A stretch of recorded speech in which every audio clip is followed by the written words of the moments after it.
STIs. Bet she gives great. So like one person had the name of chlamydia, another one had gonorrhea. What was the medical term for genital warts? Really got to stop hitting the record button before I join. I don't know Yeah. why you do that. Yeah. Like a little surprise for later, dude. Just keep doing it.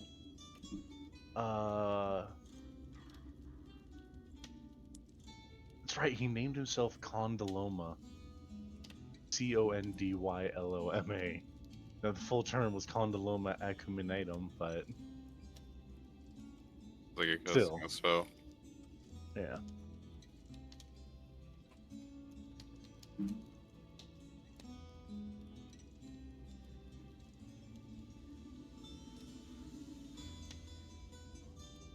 That's right.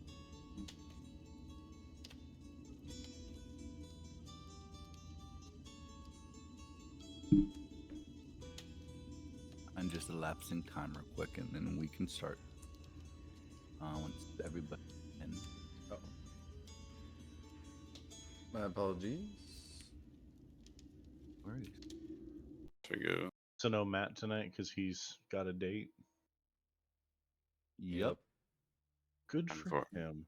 Unfortunate for her, for Barb. I mean, It's gonna be me next Saturday. I'm not gonna be here.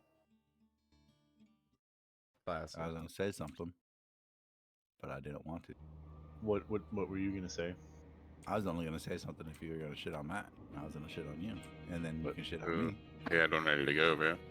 What do I have against Matt? Damn. Chris, on the other hand, I Yeah. fucking shit on that guy for no. Oh, hey, what's up, Chris? Fuck.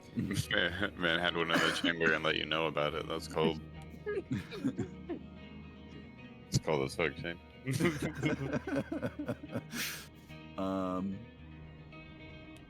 Last time on Dragon Ball Z, Oh, do we have everybody? everyone's gonna be here. Is gonna be here already. We have you guys are down to 5 players, and Matt's out. Last time on Dragon Ball Z, you guys kind of explored this church you guys took refuge in.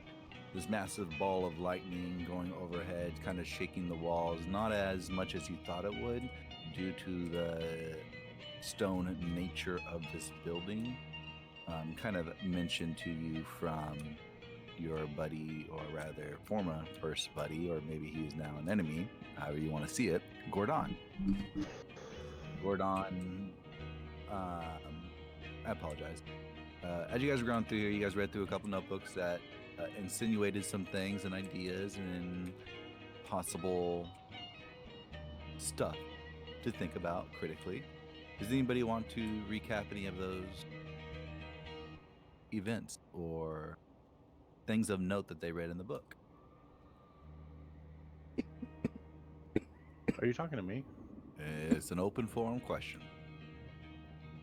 Sorry, what was the question? I was taking my pants off. I didn't read the book. No worries. The question was: Is there Make sure you get that extra airflow? I was asking What? if there's anything that you want to mention that you gained of knowledge from the book. I think I was the only one that read the book. There's 2 And- books, and 2 different people read them. Oh. Who read a No, I different book? picked a book up, but I never read it. I just put it in my backpack. It has a ruby on the outside. Yes, you got the spell book with the ruby, or not spell book. You got the book with the ruby on the front of it that you found on top of the bookcase. Yes. But there was 2 books specifically. There was the first journal that you read about when they were put into the, like it was kind of a. Yeah, the first one, which was it was a that was I read both of them. Oh, you read both of them. I apologize. I thought somebody read the second one No. different. No, the first one I read, which was a would it be was that a chronicalization of Yeah, everything events. that like why they were put in there, the reasoning for it, and then like the changes that were happening. So, because what I remember, and correct me if I'm wrong, please, Shane. It was described as this cathedral being the pretty much the quarantine building for everybody that had the ilk. And so they were starting to write down like every day, like who's coming in, who's dying, what's going on, what food rations are happening. But then further and further along, fewer and fewer people were going in, less people were being put in, and people started realizing that they were lied to. It wasn't actually just to quarantine the ilk, but they couldn't figure out not that they could figure it out, couldn't discern what the actual reason for that was. And then there was just one person left. And I forget what he said at the very end. But was it the first book or the second book that referenced the bell needing to be rung to keep things at bay? That was the second. Yeah, because the second one was also kind of a chronological. You never really went into depth into it because you were also going over it with Chris, what he was doing. And we halfway came back to it. But I do remember you saying that the sconces helped keep everything from coming in through the window because they were super heated beacons of fuck you, I'm gonna burn you alive. Mm-hmm. And then the bell helped keep things away. And without watching the video, I got lost in it with all the other conversations going on. So if you No would worries, mind I understand. finishing, that would be Yeah, fantastic. no worries. That was actually what I was looking for as far as what you possibly gathered from the book. Because right after you gathered that from the books, you guys decided to ascend this bell tower. No worries. I appreciate everything you do, Chris. So unless late or early, it's awesome. Thank you.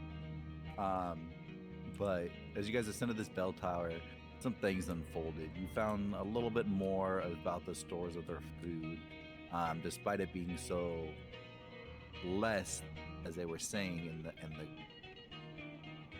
chronicles catalog of what was going on. You saw that a lot of the food was probably spoiled and whatnot. You guys haven't really gone through it, but as you guys reached the top, you saw, or rather found, the body of your colleague, the body of your friend, the body of your other, the body of your other, like, trio that was with you. You had Mayakovsky, yourself, and whom? It wasn't Gordon, it was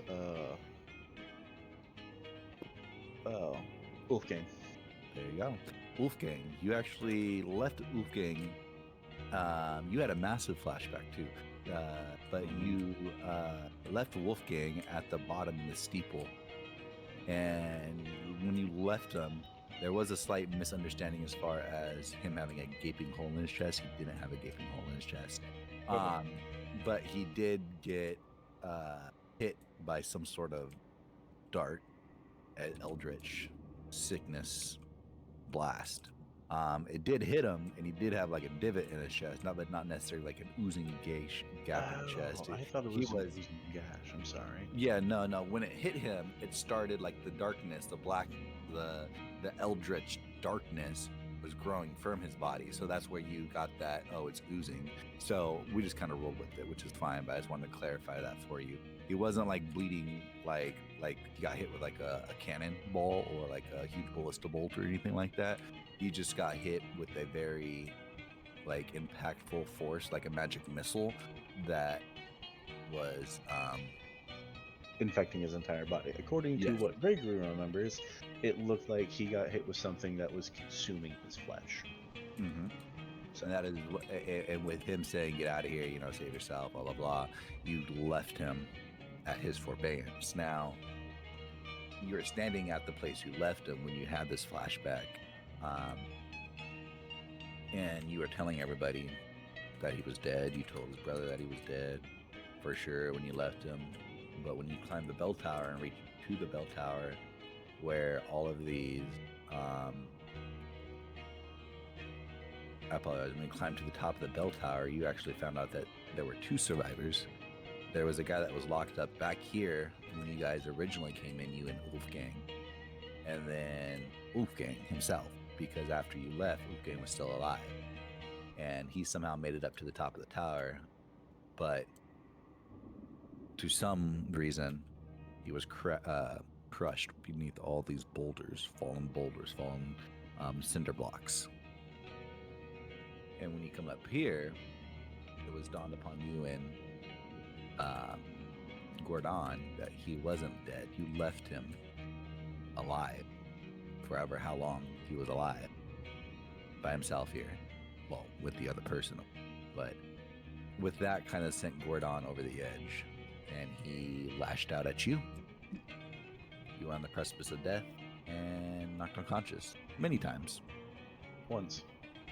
I think it was twice. You get up Many two times. times. Maybe I no was reason. knocked I got knocked down once, and then Barb healed me to get me back up. Ain't never gonna keep me down. Because I was at 1 health because I went through the fiery ball of death and barely survived. Well, it feels like more than once, both emotionally and mentally and physically. So, Oh, yeah. but nonetheless, in the midst of all this, Gordon kind of stopped attacking and explained his reasoning, and disengaged. But you guys continue to follow through with, well, not you guys, but Barb, Gregory, and Reginald continued post haste to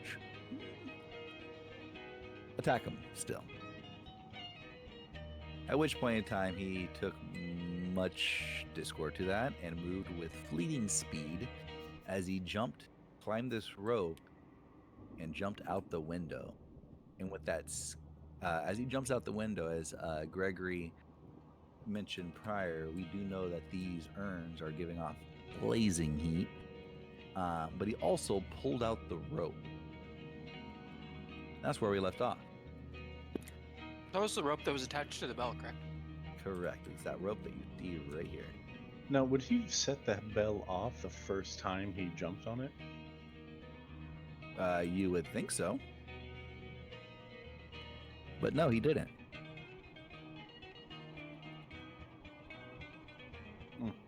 He didn't use the rope as a pulley. He simply ran up the wall. And he just took the rope with him? Yep. That's fucked.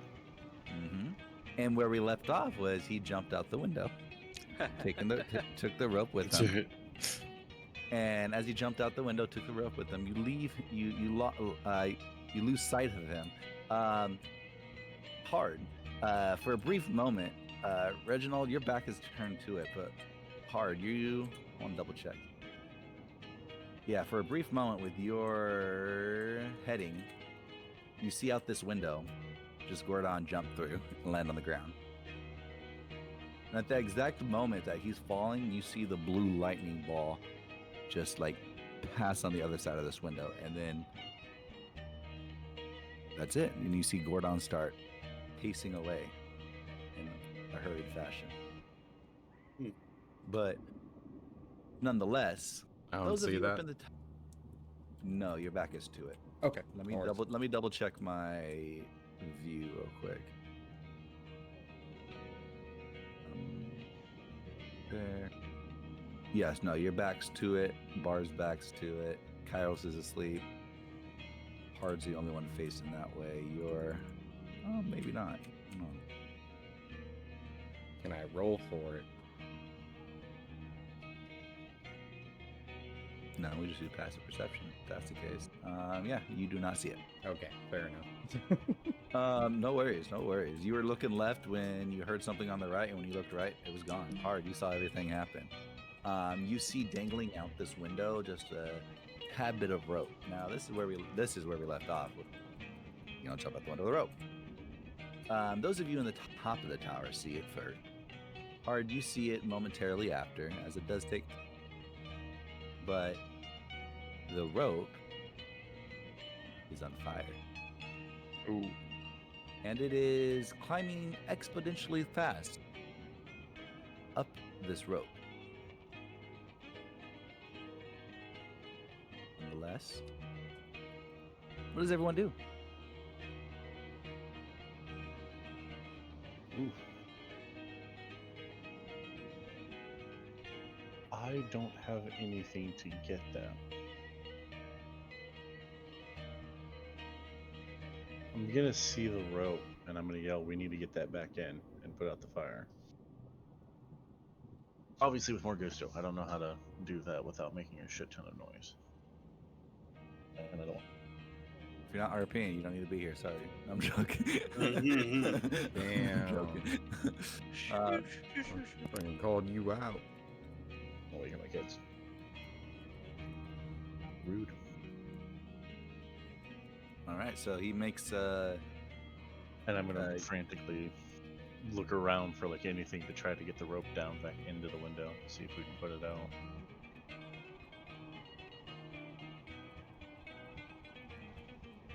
note. Finn's currently just looking around.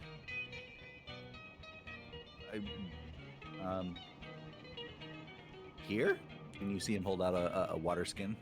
It ain't much. Gotta get the rope down first. He looks over at the rope. And he shrugs. He's at a loss. Currently, no. Currently, Rodney is fascinated with this open chest. He's looking into it, completely negligent to the urgency in your voice.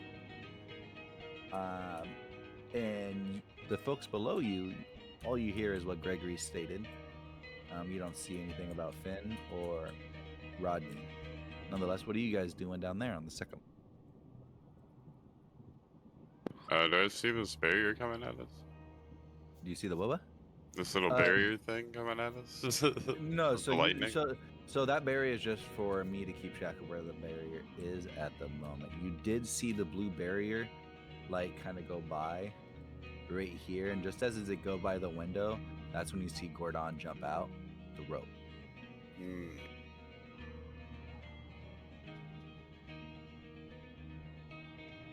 Okay. So you probably count like 3 Mississippis since the last time you saw that blue barrier. So theoretically, you would know that right now the barrier is not out here. Now, as far as the cadence, you don't know. Well, what's gonna happen with it? You just know that Gordon did tell you that it does come back.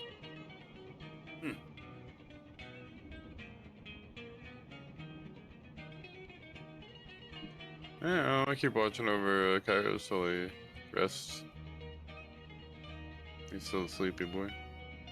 I'm gonna follow suit of Kairos and hop into that sentry mode thing, start resting if I can.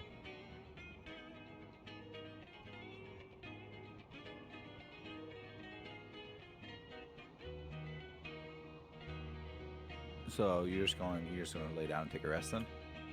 Yeah. More like kind of just sit there with my back to the wall. Let me double check what this says. Sentry's rest. You can take a long rest. Can 6 hours motionless state, but I can still see and hear, so I can pop out of it when I want. Okay. So you post up against the wall. Yep. Cool beans. Kairos, you're still sleeping, I'm assuming. Okay. Hard surveilling, and Barb is now facing the wall, T-posing. Excellent. So Gregory, you see this rope burning. You said what you said. Finn offers you a water skin. And what do you do? That's some peak performance from Finn right there. Peek. Does Gregory know that Hard has a mage hand? Wouldn't he like to know? Like, has Hard used it around him?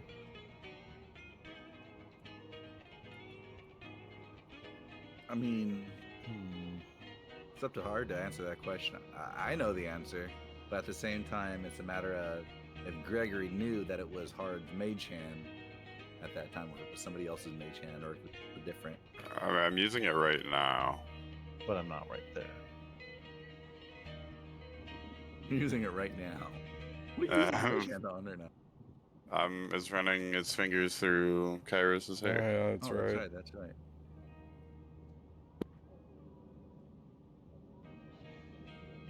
Oh no, probably. Let's go with probably. Okay, so we probably know. Probably. You're confident. You're sussed about him. I don't know. You're sus about it. I'm gonna call down to Hard to see if we can get him to come up here. Hard, I could use your help. Or Kairos, whichever one. Kairos is sleeping. Would you mind coming up here and help me real quick? The fire grows. It is now Fire. past the window encroachment. Check out upstairs real quick. Oh fuck. I'm gonna point up to the burning rope. Like, can you get that down to see if we can put it out? Yeah. And in the meantime, I'm gonna try casting Ray of Frost on it to cool it off. It's a spell attack, right? So roll that. Or d20. actually, wait, can I do it? I mean, it says towards a creature. Does that matter? It's a cantrip. Are you talking about Ray of Frost? Yeah. Yeah, so A it says ranged against a spell attack. creature within range, make a ranged spell attack against the target. Target can be the rope. Doesn't necessarily be a creature. Yeah, you're fine. Okay. that I just sounds wanted to make familiar. sure.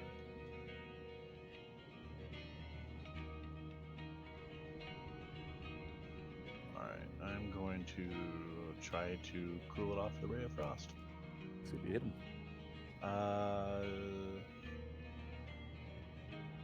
That would be 14. Okay. You do a fantastic job. You shoot the Ray of Frost, it goes true, straight towards the rope and path and hits the stone wall. It doesn't cool it down or anything. Nope, it hits the stone wall. And the stone wall gets a little schmeckle of frost across the thing, and then it 23 evens back out. Schmack. Yeah, we need that rope because we gotta ring the bell. The fire grows. Can you help me get that down, Hard? Yeah. I mean, use my mage hand to get that done for him. Okay. We gotta get water on it or something to stop the fire.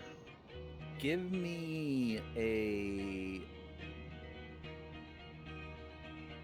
straight up and down D20 luck roll with your mage hand.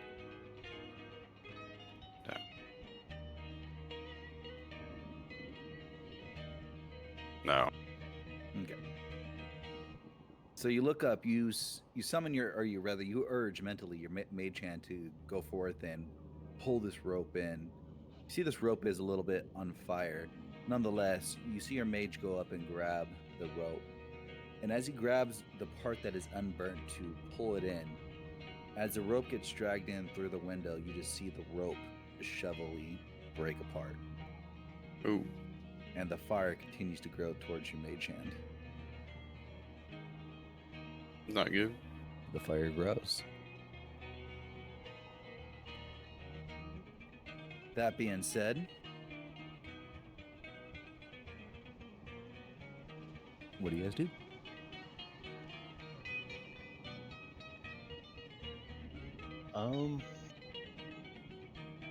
I don't have any water spells or anything. Do you? Or maybe you can carry the water skin up there and pour it on the rope.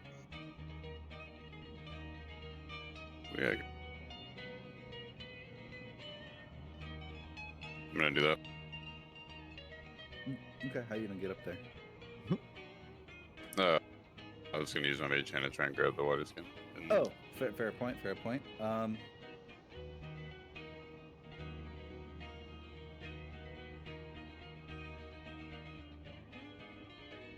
Okay, so you hand the water skin to the mage hand. uncork it so the mage hand can pour it out up top. Mm-hmm.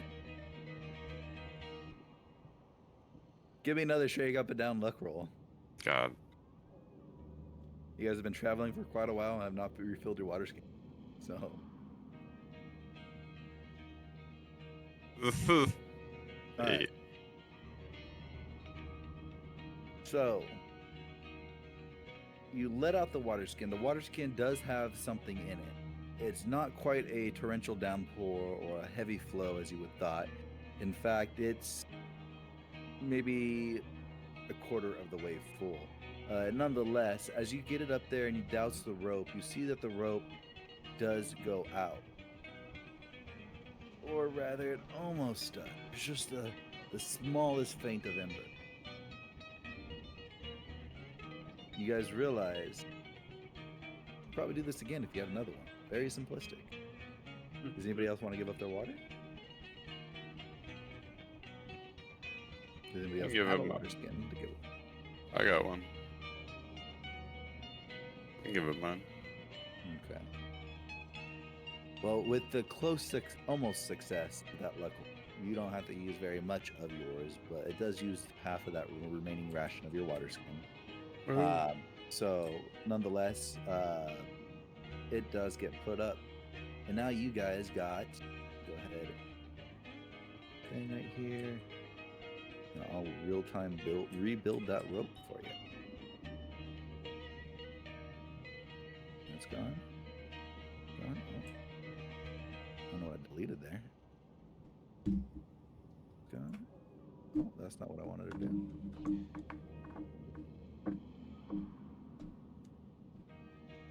Christ's sake.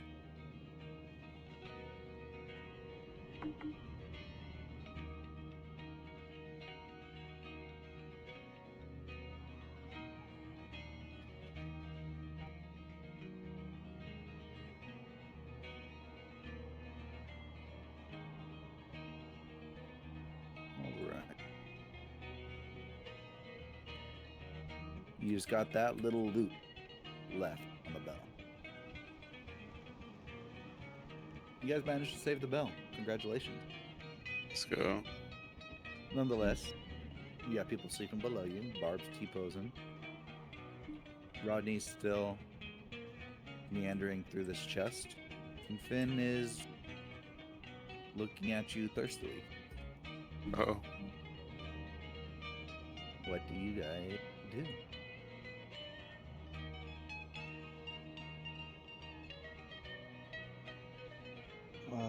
Well, I worry a bit for that.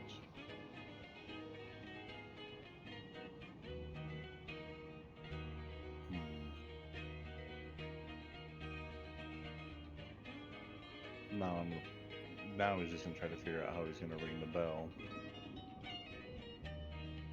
See if he has any rope. Well, he'd have to tie it. You only have one mage hand.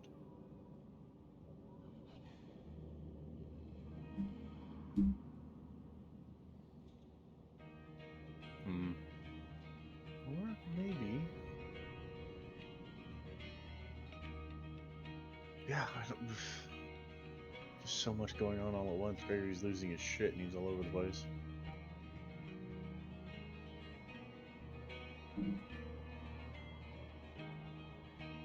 So is that your turn? You're just practically thinking, essentially? I'm actually trying to like also check my inventory. Okay.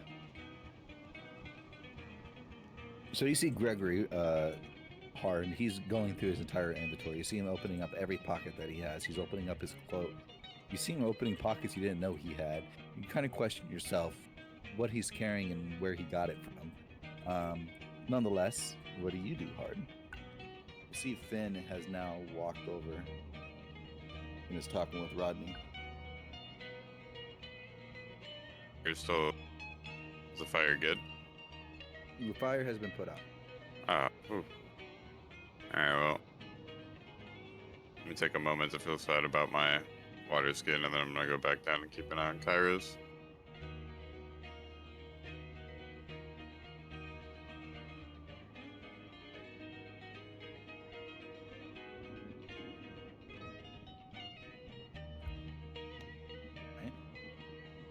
find anything in your pockets, Gregory? Surprisingly, I did. I found a 50-foot thing of hemp rope. Fantastic. And what are you going to do?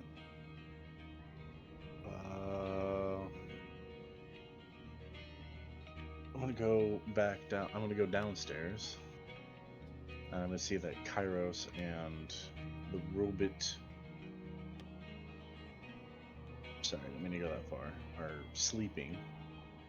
Fuck, we can't ring the bell yet. Shit. I'm gonna see if I can see Gordon out this window. Yeah. With the time that it has been, Gordon is gone. Hmm.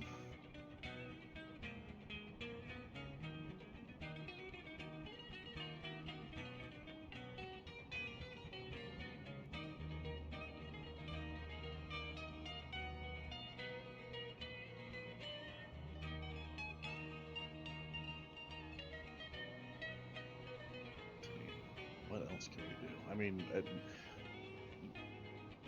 Gregor's just lost. No problem. No Because he problem. can't see Gordon. He thinks that he's the cause of it now. Because he honestly thought that Wolfgang was actually dead, but now it seems like he wasn't. He was crushed to death. So then what happened? And now he's losing it, and then now he's to go back up and check the body, but try to see if he can still see Gordon, but still lose it, and just yeah. Okay. So He's I'll ask you a simple question. What do you do? He's gonna check out Wolfgang's body. Okay. Go ahead and go See up if and he check can out figure out what the hell happened to him All right. without like touching him, because he doesn't know if the thing's still on him. Okay.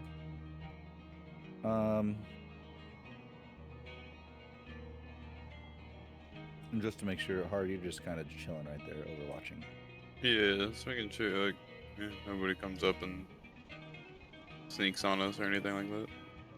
So essentially, you're taking watch while they do a lot. Yeah. Okay.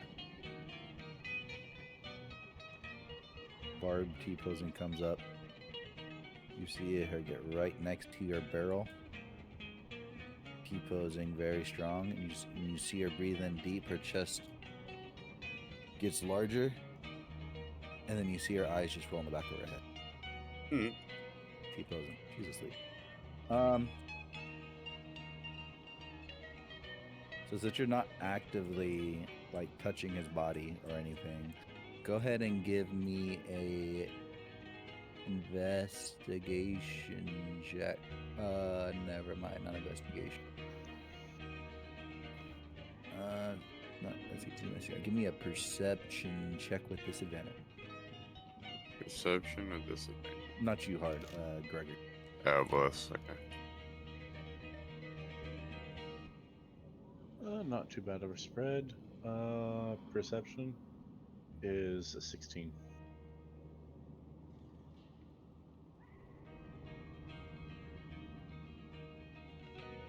I'm looking at your perception on your character sheet right now. It says 2. You got a 10. He actually got an 8. Besson. Oh, Yeah, I read the wrong one. Sorry. Yeah, sorry. A plus 2 is 10, Joey. I was. Oh, so I thought you meant like the dice roll, and I was like, disadvantage, he'd have it. But No, that makes sense. I read the wrong one. I read persuasion for a second because I'm an idiot. Even that's 2 down. It's not even Okay. 3 doors down. It's 2 doors down. It's just down at this point. Yeah. Okay, well, with a 10, you see a dead body crushed by rock.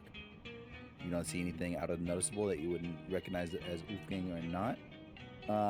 There was, I apologize deeply.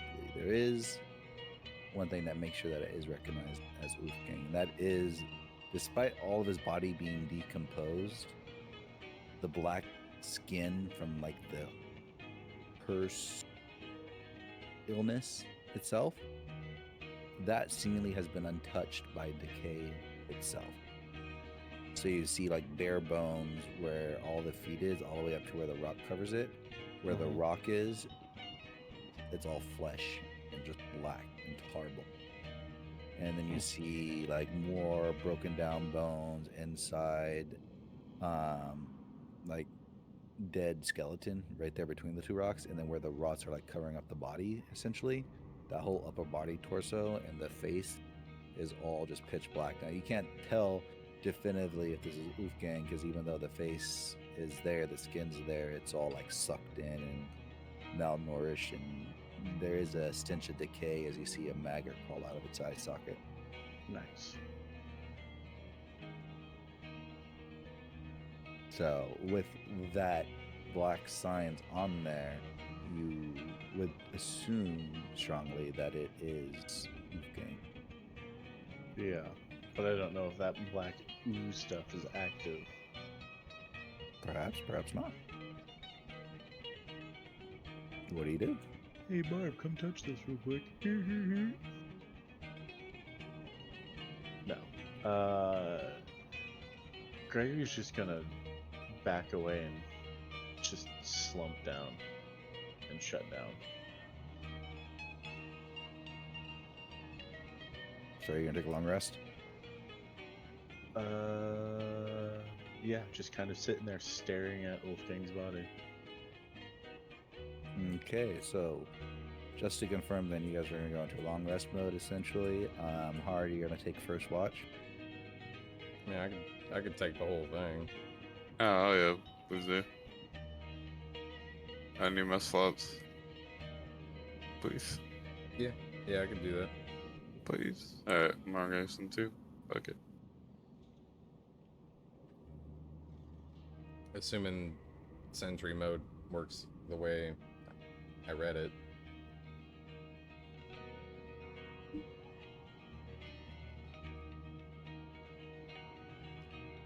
Oh, I can cast spells again. Yes.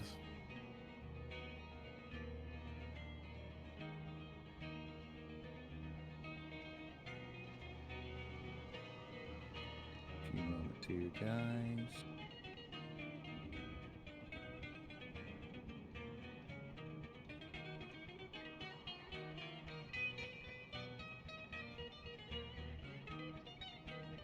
If I was missing 4, could I just go back up to max without rolling? Yeah.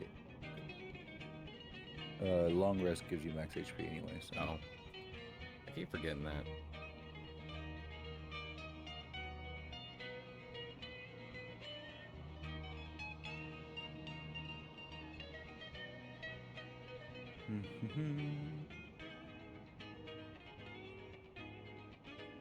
All right, here we are. So I think it does work that way. I want to double check on that for Warforged. The thing is, it's uninterrupted too, so if you have to do anything at all in that 6 hours, you have to restart the full 6 hours again. Yep. Get rested, which is the downside. It's like, but no problemo.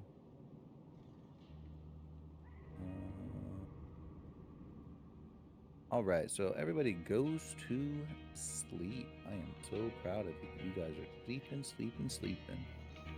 Fast asleep. Super asleep. I feel like Super you're gonna duper say sleep. something otherwise. Yes, I am. It's gonna be a Constitution saving throw, please. For who? Everybody. Everybody. Everybody.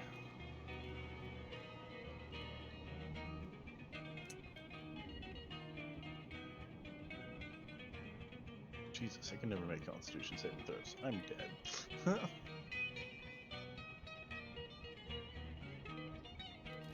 Oh, wait. Sorry, please read my newest one instead. I didn't know I had proficiency. Nice. 20. 30.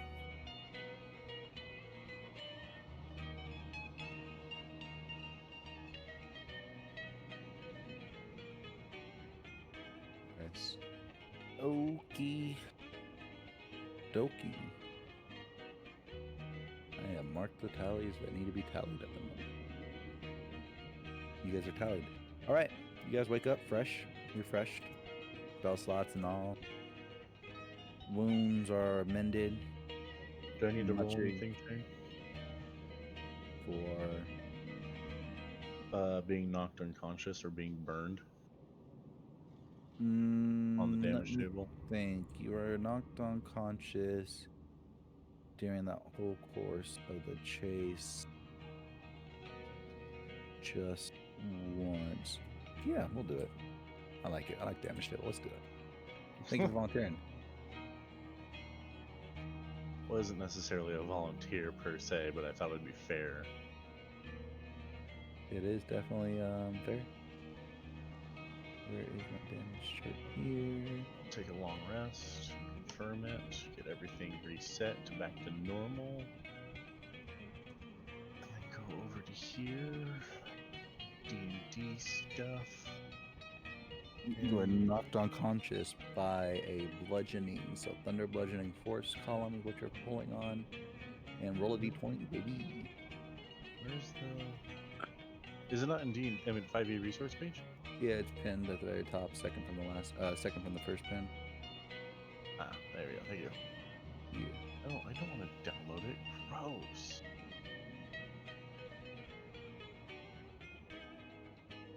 I'm gonna edit this PDF because I can.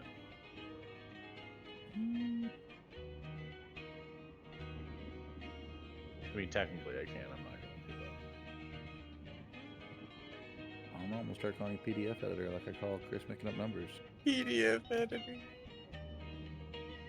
If you do actually ever need a PDF edited, I do have a full license. Fucking nerd. Got that 13 moderate concussion. You cannot maintain concentration on a spell for more than a minute.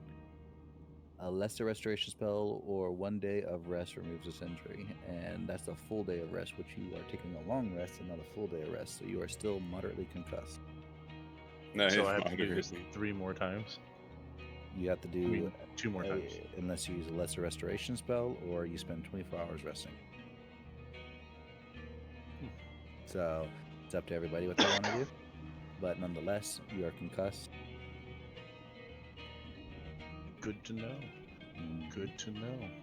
I think it will be better as far as for it to work out as far as the concussion goes would be 1 day full rest or a cumulative amount worth of a day's rest. So 24 hours worth of long rest, so 3 long rests essentially. Mm-hmm. So No, I can dig it. I can dig it. and it's a one or the other. So you can't do 16 hours of rest and then a long rest. You choose which one, and that's when you do. The end of a long rest, I can change which mode my Eldritch Cannon is in. I'd like to change it from the Force Ballista to the Flamethrower.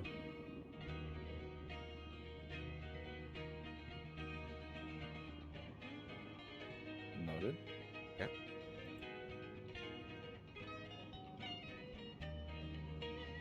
Chris over here is just being an arsenal. Is anyone else doing anything? Not while we're resting, or is it's over and done with, and now we're getting up and doing stuff? You're getting up and doing stuff. I just need to know if anybody's like any other changing in their classes that they're making because they did a long rest, or if you have the ability to change spells, if you're changing any sort of spells in and out. Yeah, I did. I do it every time I rest though, so. Understood. Yeah, I gotta manage my spells.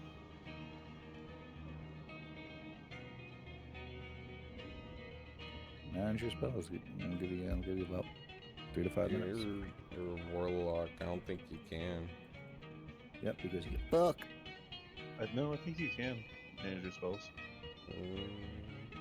Certain classes have to do it when they level up. Other classes get to do it after a long rest. It Yep. really depends. Level up, gang. I got that long rest, gang. Let's go, let's go.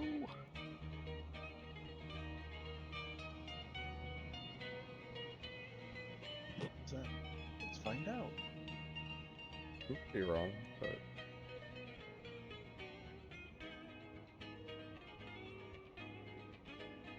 Let's check the player's handbook.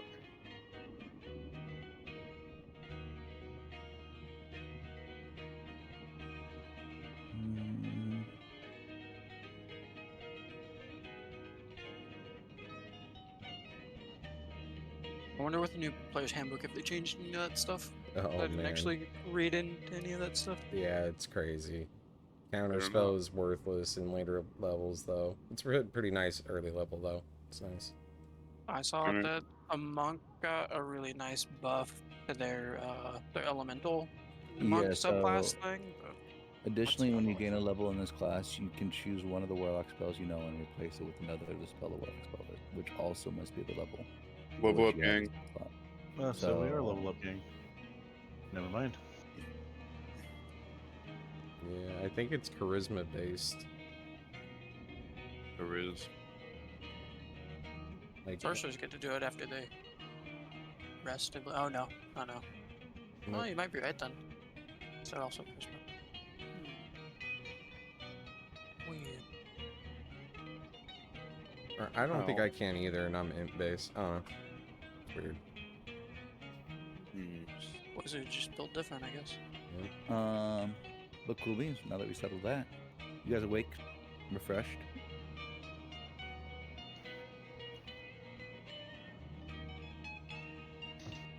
Sick. What do you guys do? Cool.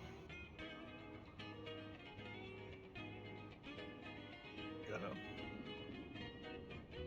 change this because I can't manage my spells now because that's lame. I'm gonna turn my arcane firearm back into the quarterstaff, and I'm gonna have my eldritch cannon climb to the top of it so I can have a flamethrower stick if you'll allow it. I thought you were gonna put it on your shoulder so you'd have a shoulder-mounted cannon that like auto targets things. That's what I was Holy doing with the shit. eldritch, the force Sick. ballista. Fucking. Let me just be predator for a second. I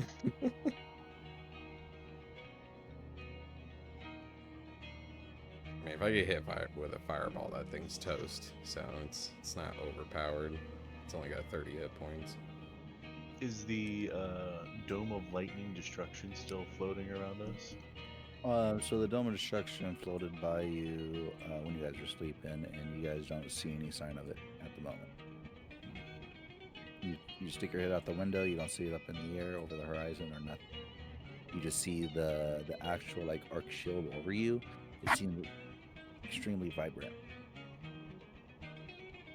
In fact, if all these torches that are lit in the city were not lit, you would still be able to see just fine. It is quite bright. Not like overly bearing bright, just lit up.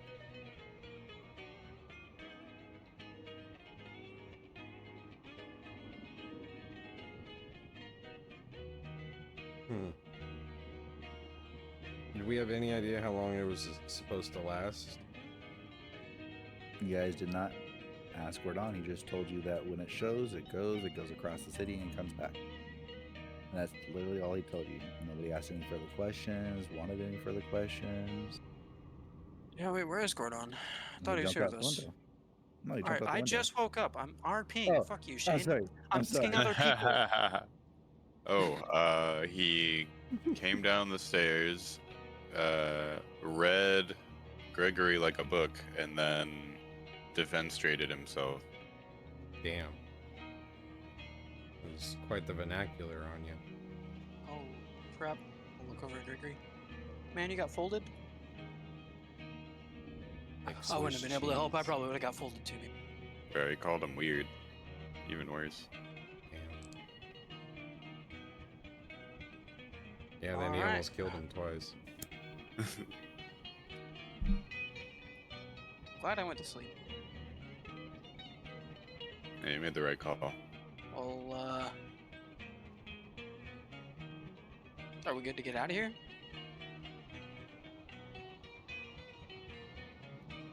It's a good question.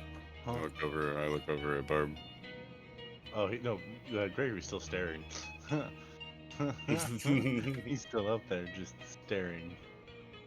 He's been doing that for 8 hours? Yeah.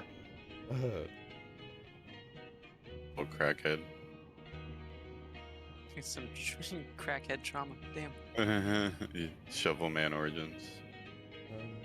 My apologies if this was already asked. Can I just kind of try to poke my head out this window and see if the severity of the situation? Sure. You poke your head out the window. You see a very bright dome shield across the city expanse. You don't see the floating ball of doom anywhere. And that being stated, you don't see Gordon. You don't see any of the dead bodies in the street. It seems very vacant. And when we did see this thing, I suppose just as a reminder for me, how fast was this thing traveling? It wasn't like. What do you mean, how fast was it traveling? So it was going from one side of the city to the other side of the city. Not at like a super fast pace, but not at a slow pace either. Maybe like a 10 to 15 mile per hour. Okay. I'll turn around and say, looks clear.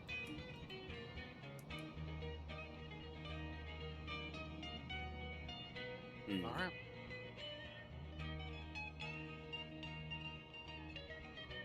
Well,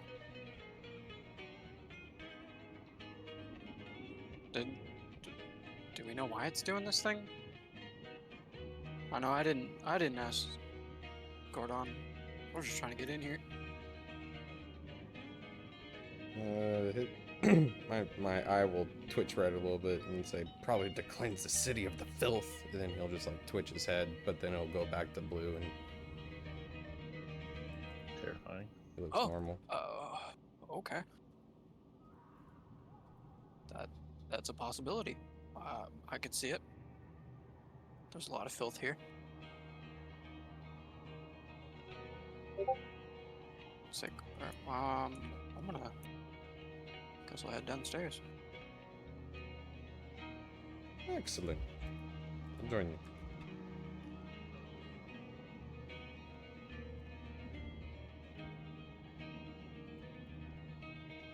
Alright, so you and Reginald walk downstairs, Kairos. Hart, are you doing anything? Yeah, I'll follow them. Okay, so the three of you walk downstairs. Gregory, you wake up top. What are you doing? Muttering to himself as he's staring at the body of Wolfgang. Kind of just sitting there going, but he was... How did he get up here? What is going on? First Wolfgang, then Mayakovsky. Just...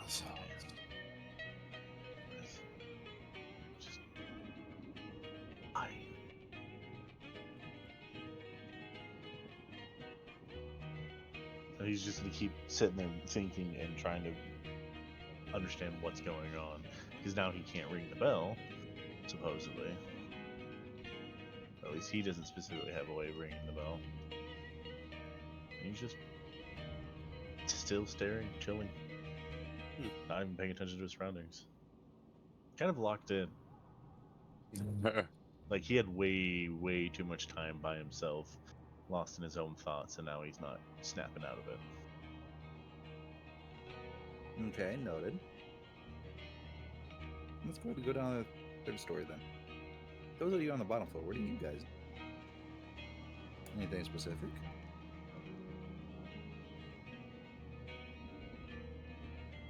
Let's see. No, other than entering into the main like cathedral hall, I guess. No, not really. Kind of looking around, seeing where everybody is, seeing as there was only 4 of us up top. I didn't see Gregory, and said Gordon hopped out the window, so. I'd like to rifle through all this stuff. Fair. Go ahead and give me a perception check. Okay.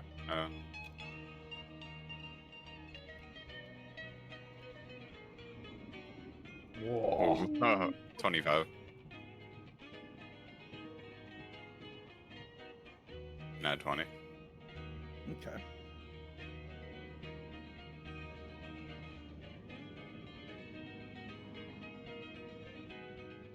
Give me a second here. I'm gonna switch over to my item page here.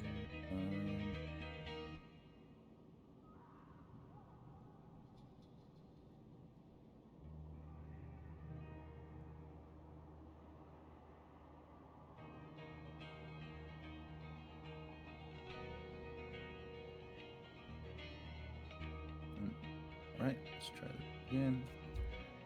Give me a moment.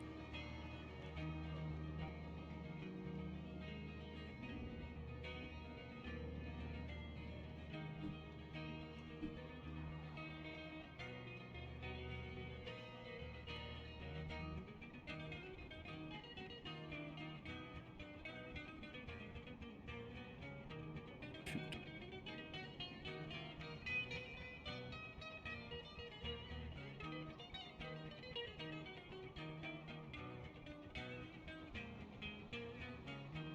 All right. So with the 25, you go through the cupboards. You find a couple of vials, you find a couple books, and you find some other precious, like silver-looking metal, maybe cutlery or cups. They seem like they might be of value, so you pocket them. You can go ahead and add 3 silver cups, or add 3 cups to your inventory, or and I'll add them to my list of items to create for you guys to put on your inventory. Where is this? 3 Here it is. cups. 3. So there's silver cups? 3 silver cups, correct. Ah. Neat. Silver. Now, as you're going through the books, these books don't catch your eye as far as value goes because you don't know how much value is going to be in them. But as you're kind of flipping through the books, you start noticing that they're referencing an old dialect, an old language that was lost to time. Now, as you go through the books and they're talking about it, you find out that they're not incorporating all of the languages into this single book. It's literally the study of a single symbol and the meanings and how it connects with all the other language and what it could possibly mean in this language. And essentially, to sum up the 60-page book that these philosophers wrote on this single symbol, you flip to the end in Expedient and find out that the TLDR version is the following. Oh, let me switched over to page go. So that, okay.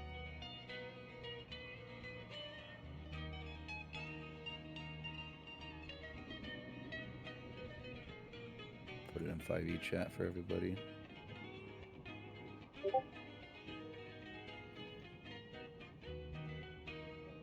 Hey, Another go. letter. Let's go. I'll put this in my. You guys have Folder. currently 4 letters. one, two, three. Oh, I know. I can keep them all saved in a folder. Same.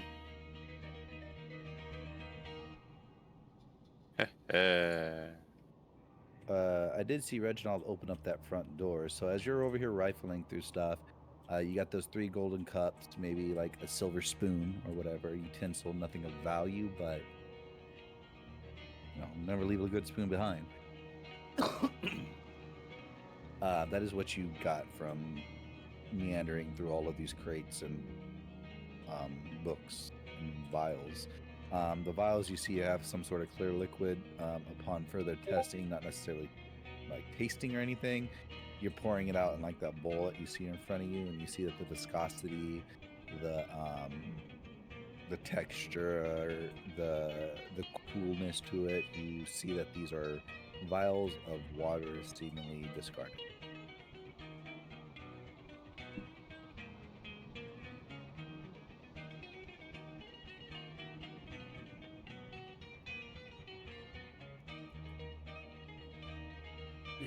With that being said, are you doing anything, Kairos, or are you still kind of just taking in everything? Just kind of looking around. I am very curious to where like Gregory is, since I haven't seen him yet. But not too worried. I know he kind of like ran off with Gordon, so earlier when we were like coming into this place. So Got you. Yeah, so you take a look around. You're not seeing much. You do notice that despite the dead bodies that are desiccated and decrepit in all of its beds and cots nearby that kind of line the sides of the room here, the smell in this room is quite, I don't want to say pleasant, but fair. Pungent. Okay. They died with perfume on. Hell yeah. Possibly. Possibly not, but nonetheless, as you take a look around, you see a lot of these crates are open, broken, all that good stuff. Let me double check your passive perception here. Well,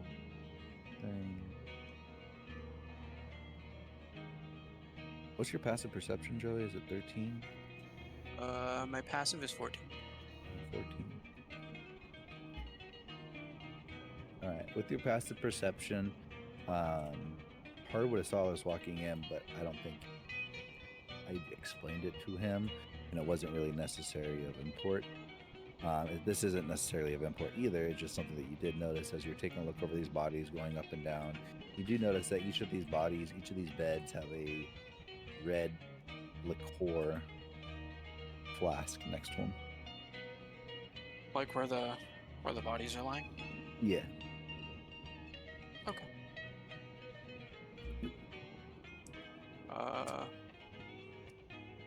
I'm gonna pick up this one on my right. That really makes any sense. I'm just gonna pick that one up. I'll Okay. stash it in my backpack for later. Noted.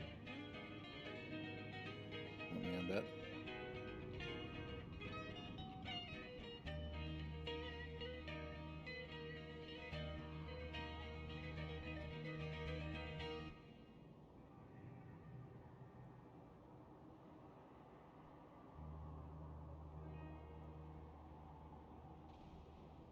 All right.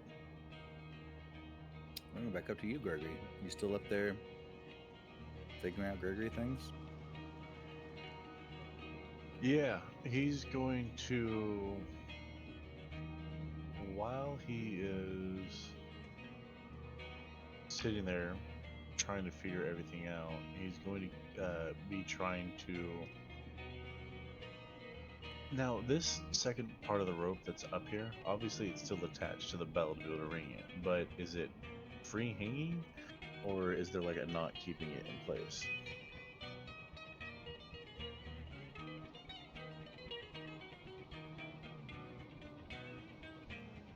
Because Gregory's going to try to figure out if he could hook a piece of rope up there to make the bell ring. I understand. Sorry, I was muted when I started explaining. I apologize. Yeah, so the bell is affixed to the top, or excuse me, the rope is affixed to the top of the bell, and the rope is hanging, or rather tethered, to a loophole that's like fastened to the ceiling. And then from there, it hangs down probably about 2 to 3 feet before it gets to the burnt end. Okay, so if I were to tug it right at the tip, it would pull it through, and it would completely fuck everything up. Correct. If you pulled it at the rope near the bell, and then you would just have the rope kind of lavishly falling next to The bell.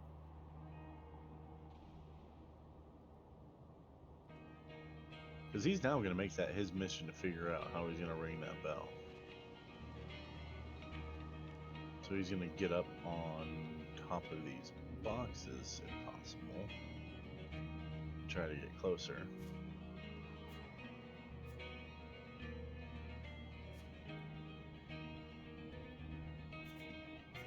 And see what he can do. Because he's half tempted to just use his fly spell and go tie a knot on there. I mean, options are options. Those are options.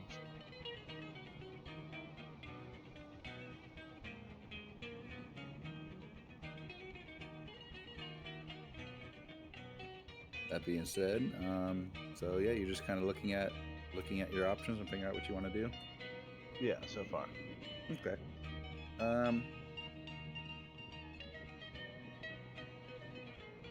Keep an investigation check.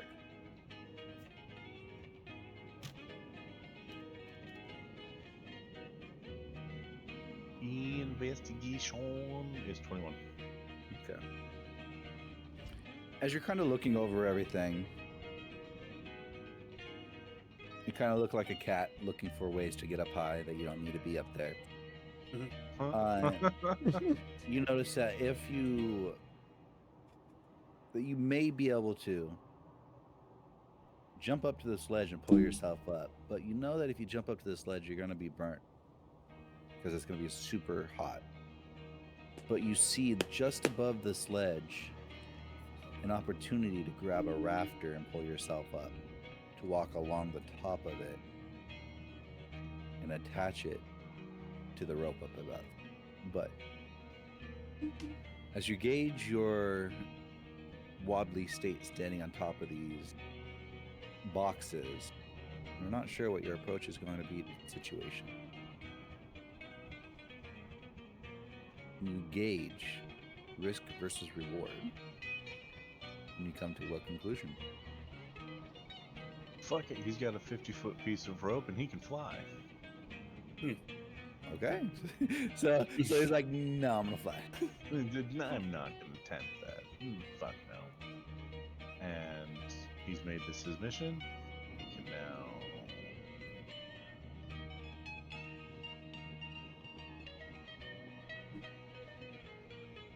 Oh, I can't. Huh. I can't make myself flee.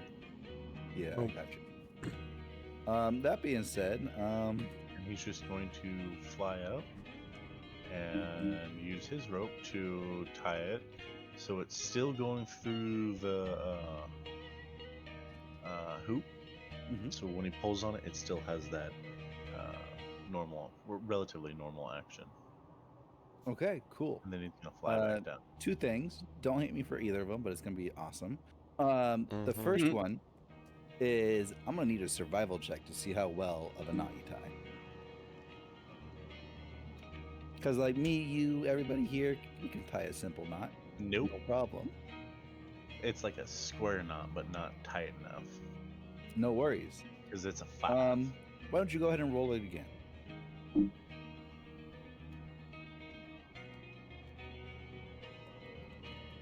That's a 17. Okay, cool. Give me one more time.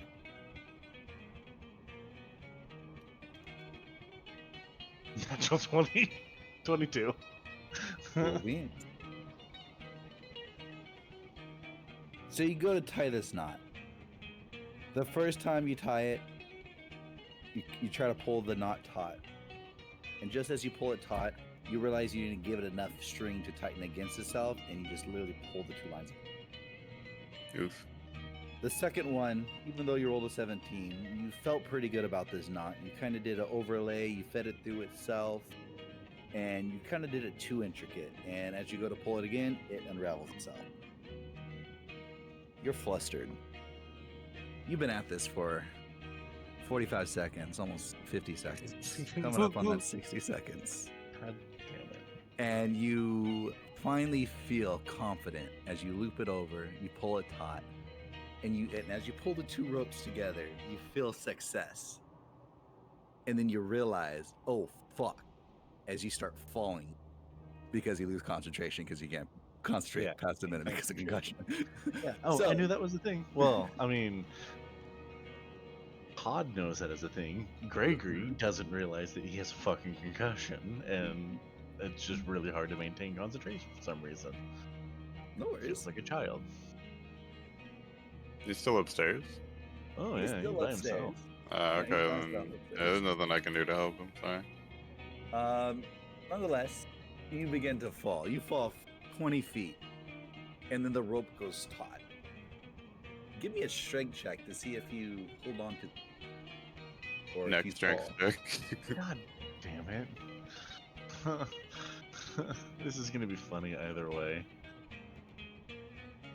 Fucking god damn it. Oh no. At least it wasn't a critical fail. But it was still a Alright. blunder. So you do one of those things. I don't know if everybody's hold like a rope spring and like jump out of a tree or whatnot. But like you prepare for that rope to go taut and like hold it so you can swing with it. And so you jump out. It's like you're jumping out of a tree and you just hold that thing as hard as you can. You're expecting it to pull taut, and it doesn't. And then you kind of lessen your grip, expecting it. Like, what the fuck? And at the exact moment you loosen your grip, ever so slightly, it goes taut, pulls itself out of your hand. You land flat on your back. But everybody else, you guys hear the ding dong, ding dong, and it's just rattling this whole mausoleum that you guys are in, this cathedral. You feel like the ground shaking ever so slightly with you, and as it's shaking, the rafters overhead are getting knocked loose with dust and debris as it's falling. Nothing enough to cause damage, but enough for you guys to maybe want to step out of the way of one of these loose streams of dust falling, or a couple of spiders are now falling out of the air and you're just kind of sidestepping to make sure you're not, falling on you type of situation. But nonetheless, this ringing continues. Ding dong,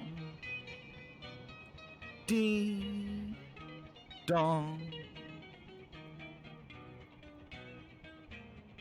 Reginald, you're sitting here outside the door, or not necessarily outside the door, but looking outside through the door. Give me a perception check. Okay. Either I did something really good or I did something that's completely kill us. That's gonna be a... Oh, my perception's flat, so 13. Okay. So with a 13, it's not like you don't get anything of super noticeable. Well, rather, with a 13, you don't. Oh, let me see how to phrase it. Sorry. So with a 13, you are seeing a small reaction to this noise. That each ding and each dong, you kind of you see the ground literally shiver and shake.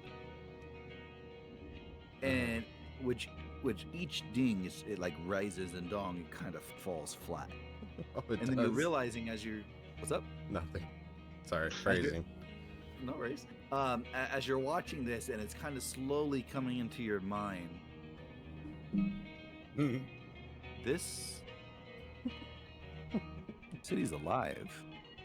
The vines are of sort of sentient being, but it's being adversely affected by this sound, the sonic vibration that is ringing through the city. And as you see, with each ding dong, it's still going. It's probably about 60 seconds in. For some reason, it's still going. It's a little bit lesser, but still ding dong, ding dong.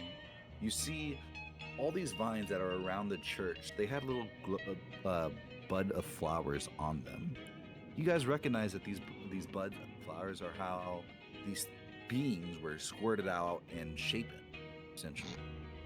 Now, you see these vibrations in these roots and these vines that are interlacing all across the ground and these buildings.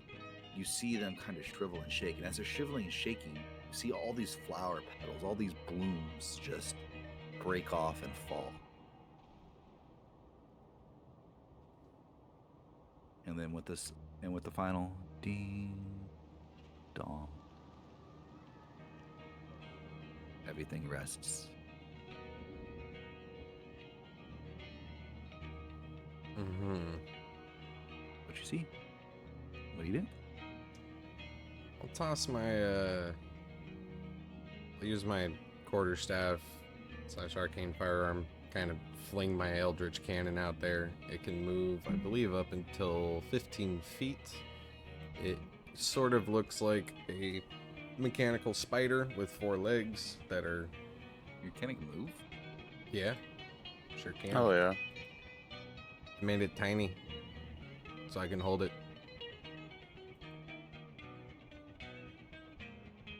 Let's see here.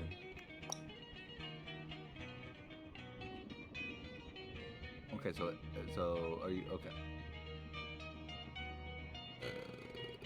Trying to see where it says it's fucking movement. It's start the very last paragraph. 15 feet to an unoccupied space, provided it has like. So the thing is, like, when you say you're gonna attach it to something, just let me know how you're attaching it. Sure. So, I mean, I'm assuming you're using its legs to latch onto the top of your staff type of situation. Yeah, because I think it has like a really shitty climb speed too. Yeah. Oh no, it's walk or climb. So I figured it wouldn't be too hard to wrap around the top of the staff. I took a liberty there. Sorry. No worries. But yeah, I kind of want to just like throw him 15 feet. Let him walk it. See if anything happens to him. Okay. And if something comes within range, he'll activate. This is part of my bonus action, I believe. Okay, noted. He's out there. He's walking around. He looks over at you, or rather, he looks left, takes a couple steps, stops. You see him kind of just do the normal turret, trademark left to right scan. Then you see him step 6 steps to the right, so he overcomes that for 6 steps. Does another turret scan left to right. Then he steps 3 steps back to the right, right in the middle. And you see him do a slow scan left to right, looking at you, and then another one left to right, looking at you, and then a quicker one left to right, looking at you. What do you do? I'm gonna walk forward. Hard and Kairos. You see Reginald throw open the doors. The bell starts going off. You guys notice the mausoleum, the cathedral that you're in, kind of shake ever so slightly. And you see Reginald throw his staff out. Or throw the turret out, sorry. And is now taking a step outside. What are you guys doing?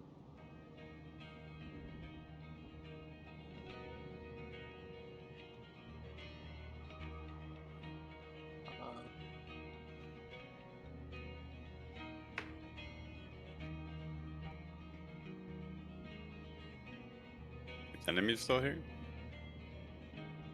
Nope. It doesn't seem like there's any enemies. Oh, okay. Well, there's a lot in front of me. Yeah, there's like a bunch of enemies in the street. I am very sorry. Those were not supposed to be shown. I'm getting jumped. I was gonna say, all the dead ones are just chilling, and then some of the alive ones. Too. I'm not gonna lie, that's why I was like overly cautious about it. Open the door and see 2 little guys. You're like, oh fuck. I can just leave the bodies out. I love it. Hardcore.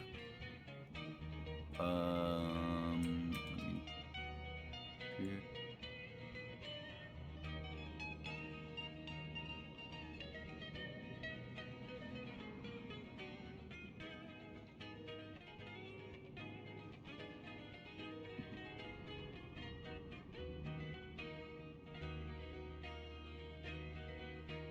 There you go.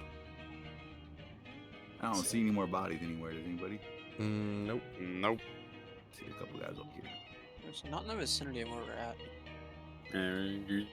Thank you. So yeah, you guys are currently out in the street.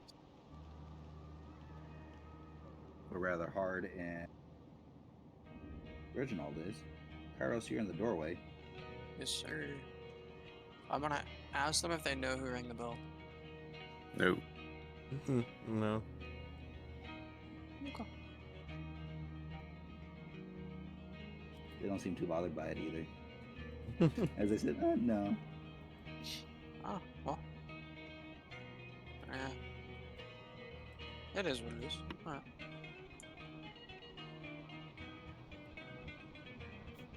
Is this thing still here?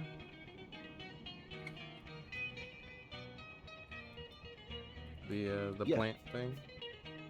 Oh, that's just a regular orifice in the city. It's like back in Ark, it was like where one of the big like coral trees grew out of, just a winter. Okay. So it is there, yes. Be right back. That's your question. Does this look like one of the one that was spitting out the creatures?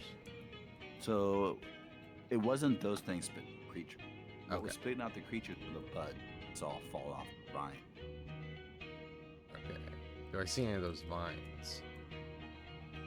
I mean, you see vines everywhere.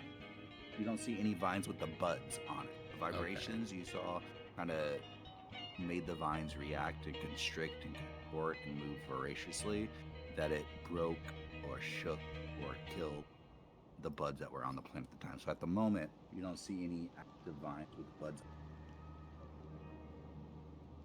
Okay. I'm gonna pick up my Eldritch Cannon with my quarterstaff. I'm just gonna start burning vines, man.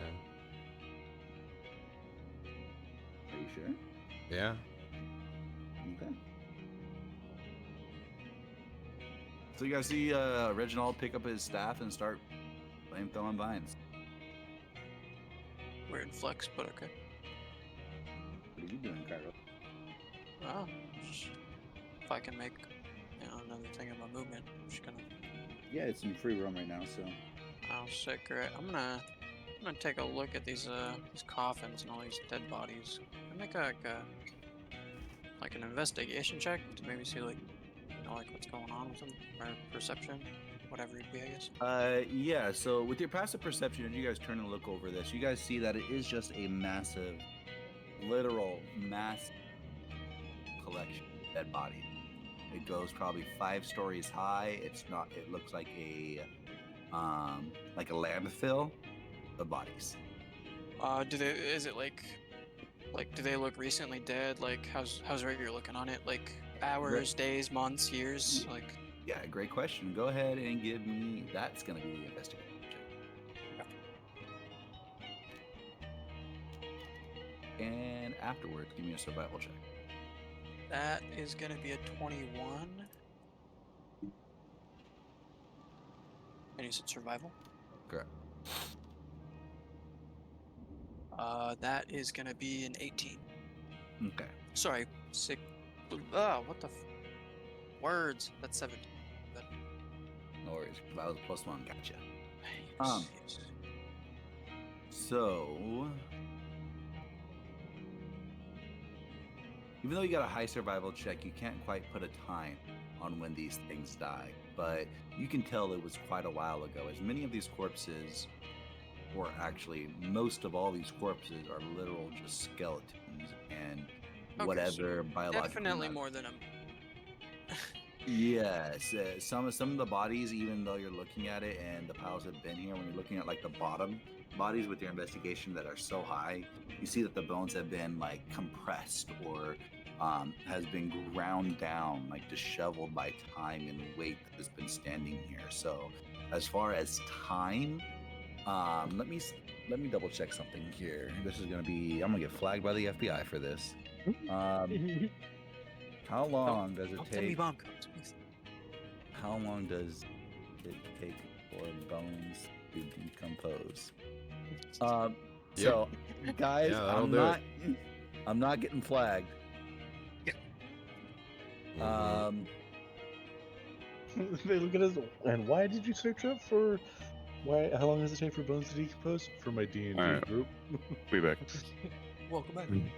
We on some list? Is that what's going on? Yep. I'm not. Yeah, I'm Shane gonna be might put be on putting us list. on a list. Yeah. Shit, okay, here we go.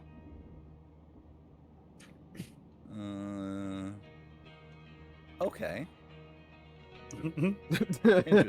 Yeah, I don't want it. Okay. I love how you said that, bro. All right. I can make that work.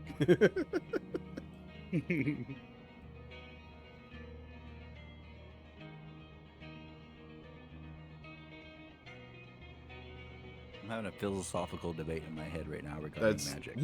So, give me a Shane, moment. stop. What's your Consulting the ancient text. I'm so Shane? sorry that I made this so difficult for you, man. No, What did it's you fine. do? I asked so- him about the bodies and how long they'd been dead, what the rigor was looking like. Oof. Paramortem.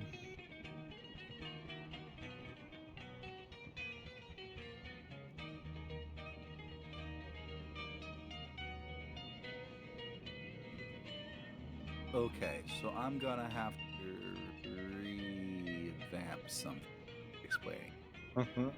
So the mound of bodies you see is 5-story high, but due to the time, waste, tear down, biological elements of the bone, things like that, you see that it's currently sitting on a bed of like dust and debris. As you come closer, and you kind of like not necessarily mess with the structure, everything, but kind of like touch the dust at the very tip of the edge, not kind of disturbing anything, you start noticing that this like sand-like bed that it's sitting on is just grounded down bone and material. It's bone meal essentially from the long time bodies that have been sitting here.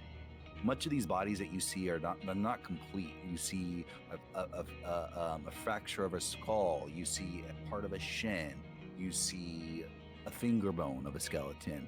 Much of this whole heaping body, there's not like whole body in it. Rather, it's just a combination of pieces of body that have been pushed around by whatever wind, force of nature, lightning strike has hit it. You see a couple of the body mounds have been hit by the lightning itself, and just leaving a black char remain of the bone mill. When you take a look at these bone mill char spots, kind of make an intricate looking structure because they've been like heat melded together. But nonetheless, it's not bodies that you're seeing, pieces of body grounded down into these fine granule like substances. If I wanted to put like an actual feel to it, if you've ever like bitten something hard in your mouth and you broke a tooth, and you pull out those pieces of tooth and you're holding it in your hand and like rubbing it around, that's what you feel. Okay.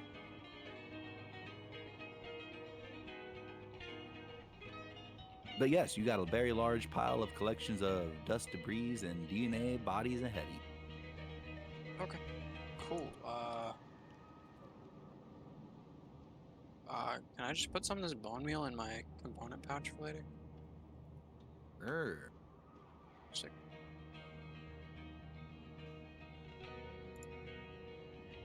Let me know when you cast a spell that use bone meal. Okay. I don't know if there is any Yeah. that I but I just figured why not?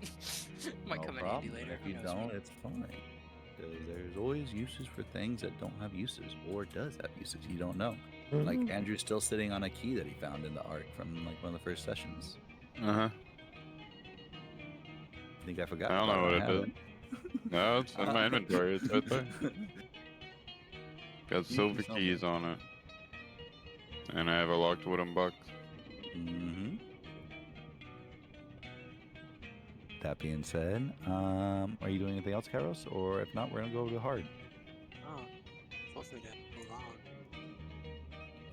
Hi, Hard. What are you doing? Mm, You currently see Reginald flame throwing all these vines, creating a path of charred vines. Meanwhile, you see to your right, Kairos has walked his way over to this giant, massive, heaping pile of bodies that you can't see the end on, going left or right. holy moly. Bleak no matter where it turns.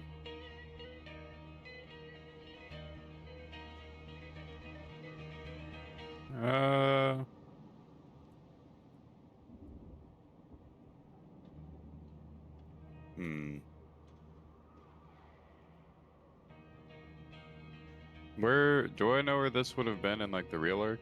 Where this giant pile of bodies were? Yeah, so right here where the giant pile of bodies, you would have known would have been the city plaza. If this city was built almost to scale of 1-for-1 for Ark, which side it is, and all the like from where you've entered through the Ark, you have noticed almost exactly that it's a 1-to-1 ratio. You see that there's the big Minotaur house on the far left when you walked in off in the distance. You recognize this mausoleum, almost an exact picture-based copy of the mausoleum. So yeah, you know where you're at, and if you were facing this way, you would know that right in front of you would have been the city plaza. Dang. Nah, it's gonna, I guess, kind of like walk over to Kairos and just take in the sheer amount of uh, material, I guess, is what you described before us. And just, yeah, he's kind of speechless, as am I. But it won't do anything in particular. Go ahead. You know? So were you gonna say something, Joey? Sorry. Oh no, sorry, I didn't Oh, okay. make weird noises. Don't mind me. Yeah, I'm good. All right, cool. Well, we're gonna go up to Gregory. Where did you go? There you are. Well, you're not showing on my screen. Oh.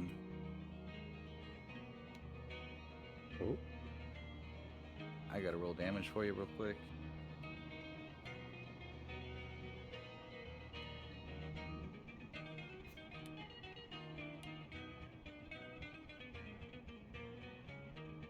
You take 4 points of bludgeoning damage from the fall.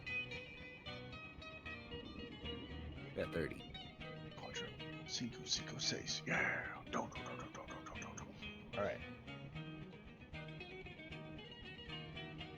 Well, I'm gonna feel accomplished that I did the one thing that I could do. I'm just gonna lie there and wait until the bell's done ringing. And then I'm gonna start making my way down and see that nobody is here. And then I Correct. panic. And then I really panic. And I run down the rest of the way and see that nobody's in here. And I panic even more.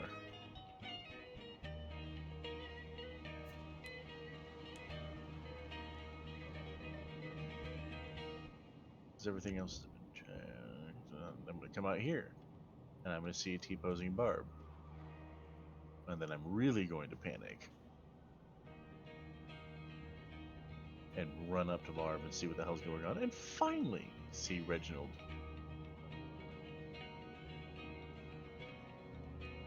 And then walk out. But what the fuck's going on? I don't know. They're looking at dead bodies. I'm burning vines. It's pretty fucked up out here. Yeah. Yeah, it is. Pretty fucked up in general.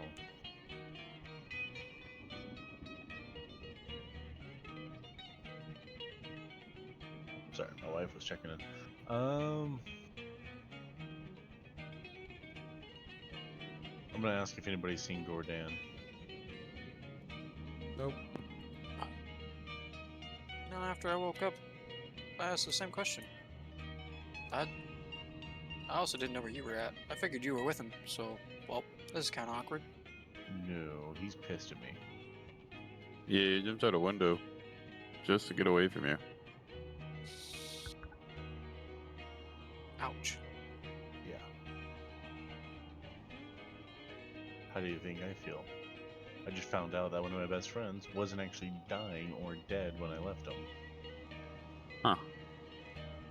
That's rough, buddy.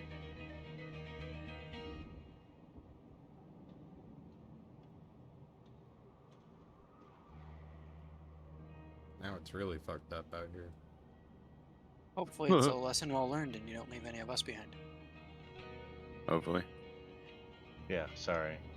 I thought oozing mass coming out of his chest and consuming his skin, plus him yelling at me to go, was well warranted, but I guess not. Oh,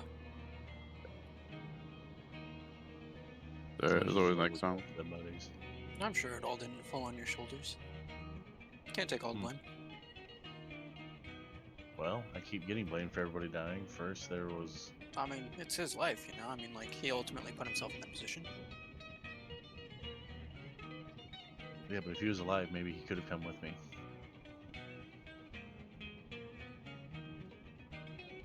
But I guess not. And. Guess only time will tell.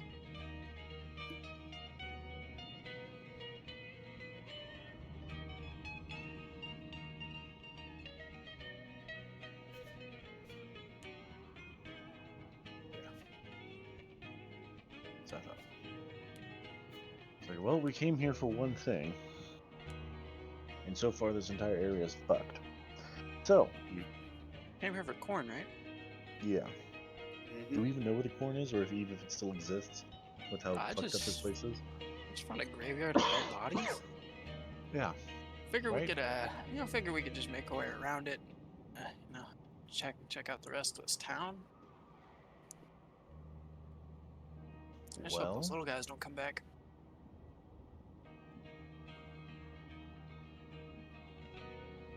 Greg's gonna look around for the little guys. Make sure they're not trying to sneak out.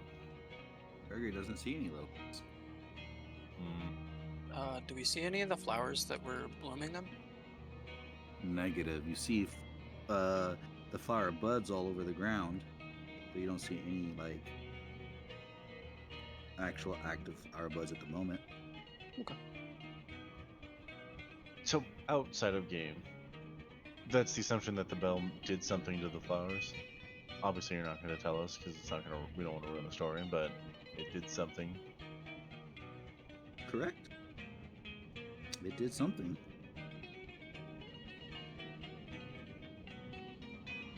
Or that, Well, or the we'll probably massive kill wave mouse. of lightning.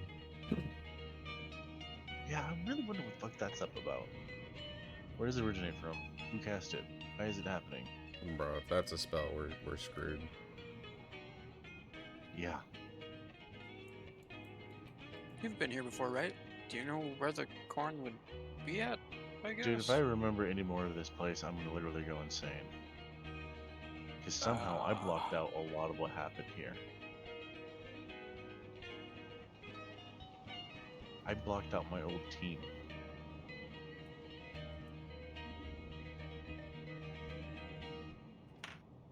The weird part is, why did I remember only Mayakovsky? And he was in the same team.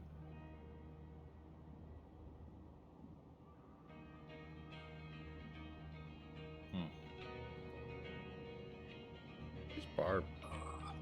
Anyways, would... No, he wouldn't know because they didn't go to the farms last time, huh? So... Yeah, they didn't go to the farms last time. You guys didn't know about the corn last time. Barb's over at the doors in the entrance of the cathedral. Oh shit, we better bring her with us, huh? Or should we leave her there?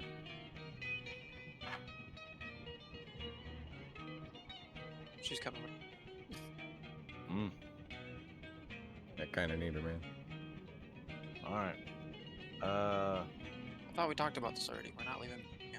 Yeah. Fuck it. Well, But we she just seems a went little over that, yeah. unresponsive. This So I guy, didn't know if man. we were gonna... Yeah. Damn it.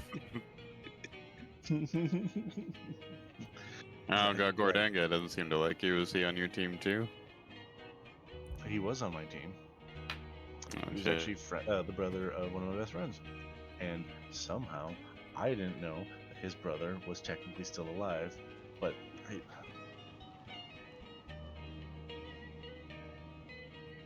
now I'm curious on what happened to the rest of the team. So that's what I'm the only saying. He's thing that might alive. help- He could have saved his own brother. You can't lay all the blame on yourself. Gregory, Whoa. give me a wisdom check. Yeah, We can shit. try. That would be a wisdom saving throw or just a wisdom check? Oh, you wisdom saving throw, yeah. That would be 11. Okay. Yeah. Continue. Doesn't sound too promising there, Shane. I'm afraid you're going to do something. No, you're fine. Continue. Let's put the No problem. game on hold for now. Where's the pause menu? Yeah, he'll call over Barb to come join him or join the group.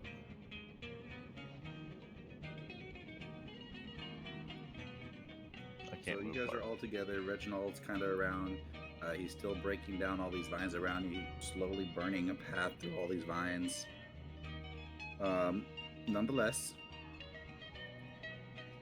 You guys in a wide, big old city. You're looking for something. Corn and corn. What do you guys do? Carnage. Well, I guess we're gonna go look for the. We see all the. Is there just a massive amount of crates just towering over here? We can see that, right? Because it's not like too dark. Talk about to the left? Yeah. Yes, you do see a massive, like, plexing plaza, maze-like amalgamation of a bunch of different boxes.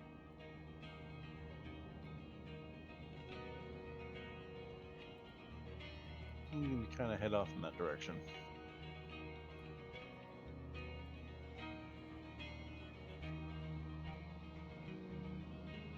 Speaking of which, I can't move Barb, so No problem. I gotta give you permission. Give me a sec. I mean you don't have to, but it'd be preferred. There you go. You're good. You can go ahead and move yourself to right around here.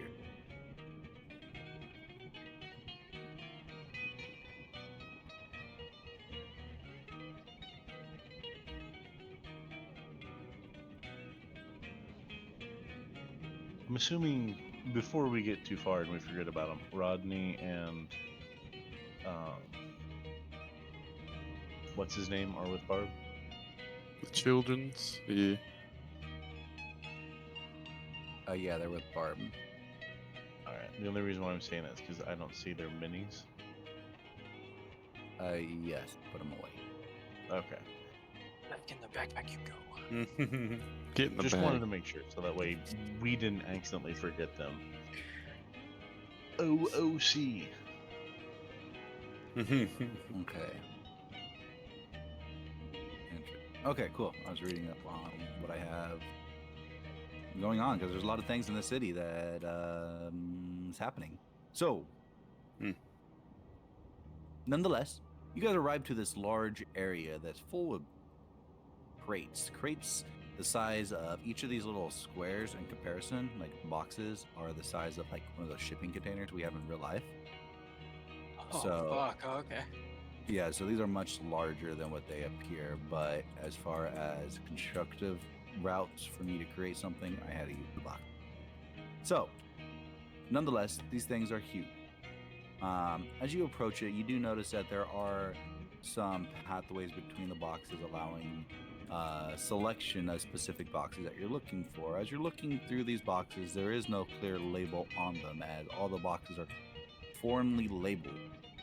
You recognize a couple of the symbols that you have learned, but nonetheless, none of it seems to be accessible. No. You do see further in that there are crates that are open and mustered, but alas,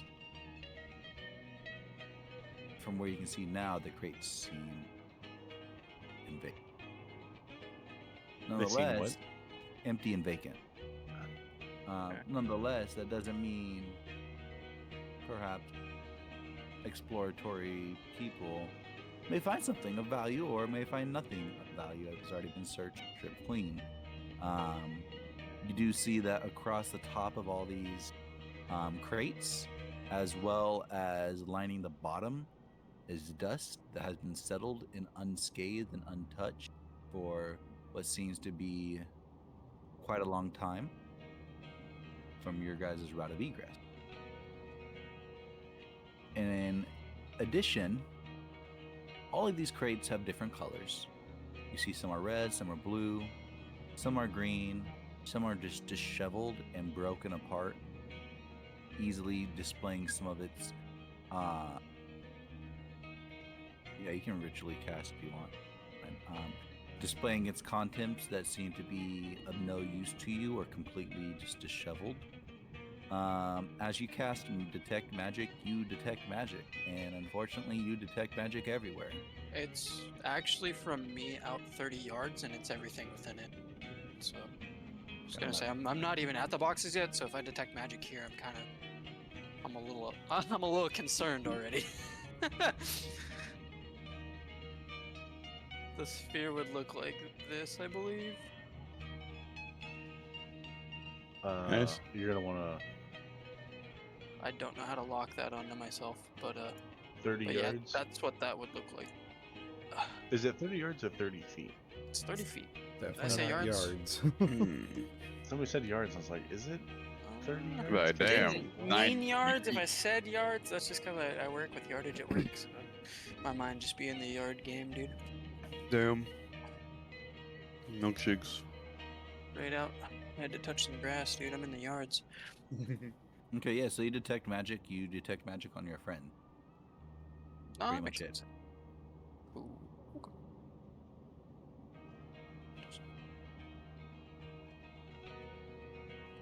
Oh, Yeah, it like doesn't lock onto me. That's okay though. I figured I could just redraw it wherever we end up going.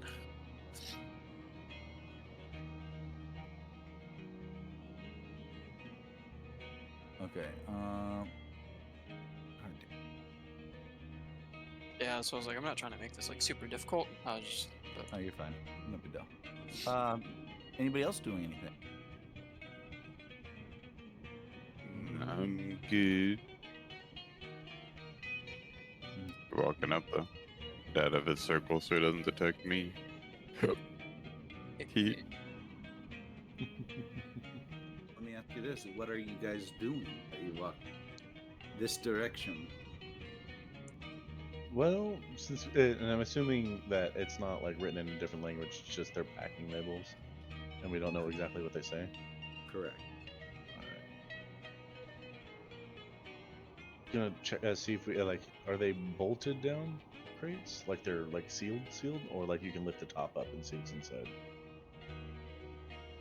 They're bolted, like they're sealed. You cannot break into them with mundane means. It seems. I'm gonna look over at Barb.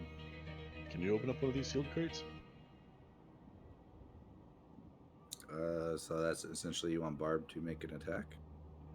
Well, see if she can open it up. Like, fucking no, she doesn't even have a crowbar. So yeah, it pretty much should be breaking open the box. Sure, make a. Trying to rip the top off with pure brute strength. Yeah, make a strength check.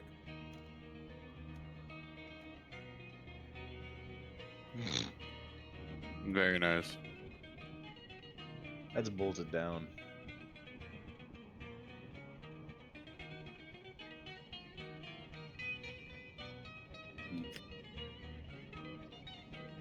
The one she slips. She goes to try it, and it was already kind of hard, but she doesn't get a good grip, and she flies backwards as she slips out of grasp this crate.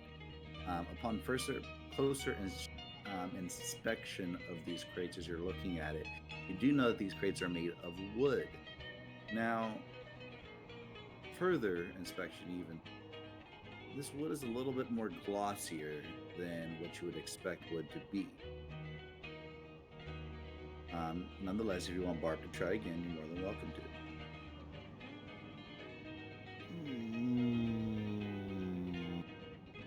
Nope, he's gonna keep moving on. I shoot one and see what happens. Sure. Okay.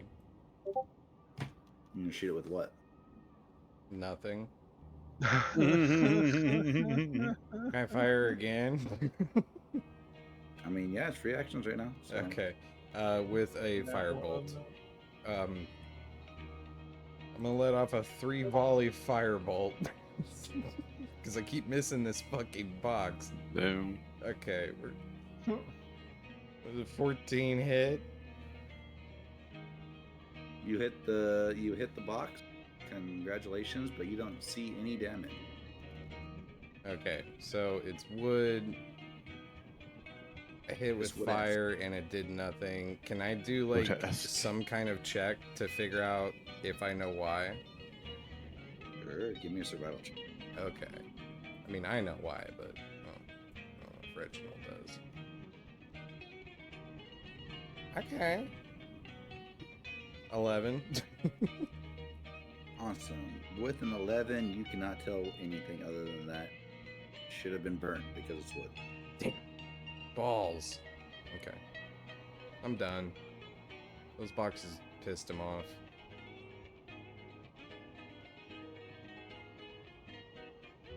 That's it.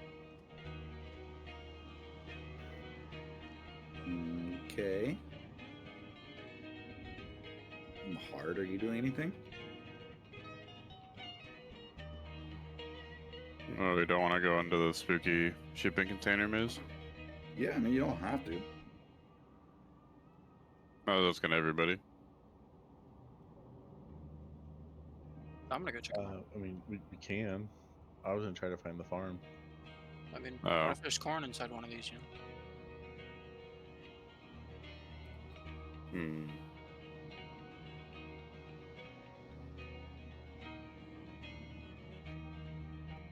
Yeah, well, I don't want to split. So, mean- follow the group. I guess we can check out more of these crates. But yeah.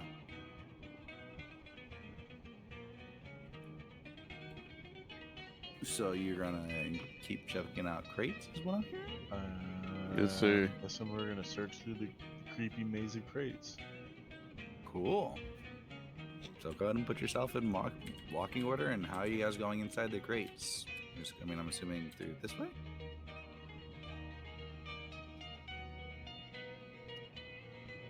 No. Do we want to go see if there's another entrance? That's gonna be my trajectory. Oh, 60 alright. whole tiles worth of meat. No, I'm joking. Yeah. Calculated.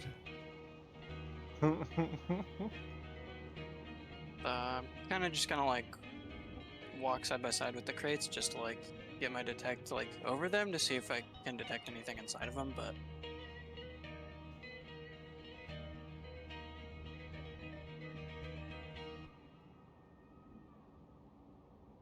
Shane, would you Hmm. consider my Eldritch Cannon an object or a creature or both?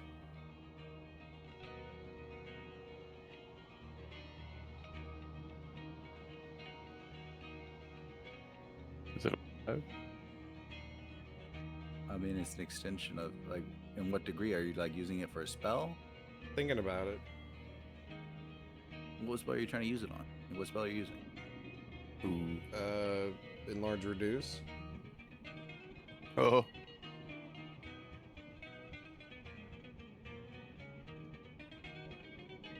Big ass shoulder cannon.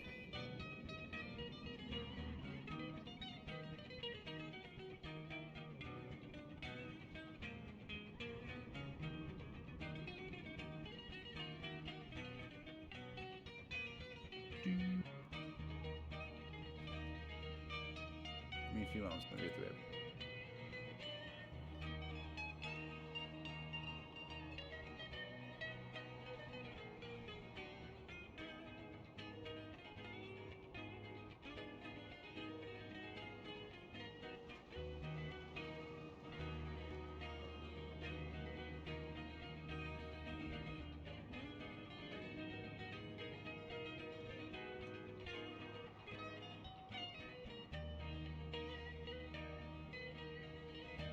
Let's see. I think Gregory's going to try doing this route.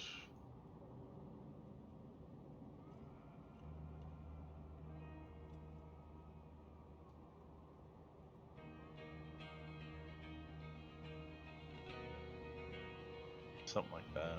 That's what Gregory's gonna do. And kind of just start searching, I guess. What do you guys? Are we just gonna stay on the out, or are we gonna stay on the out edge?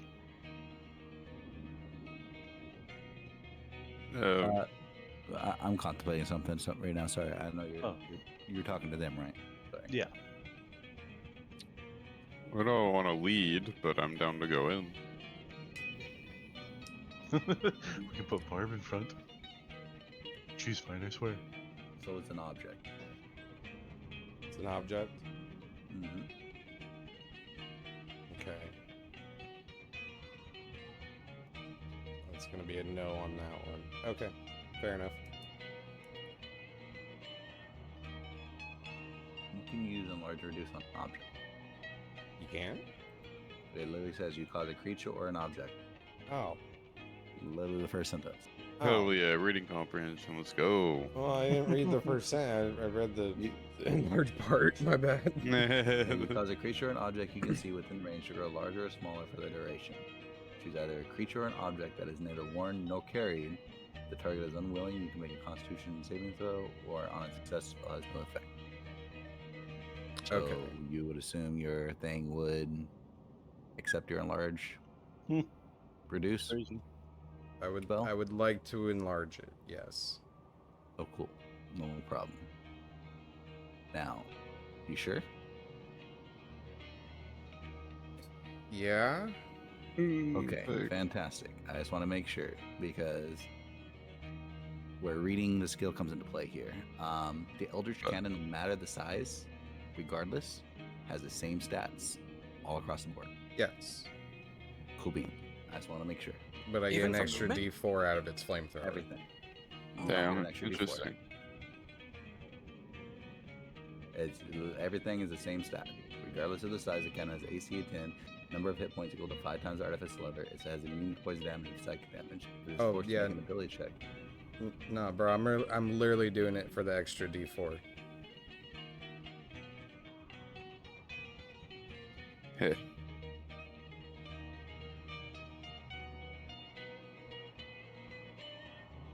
Because I would consider its flamethrower a weapon.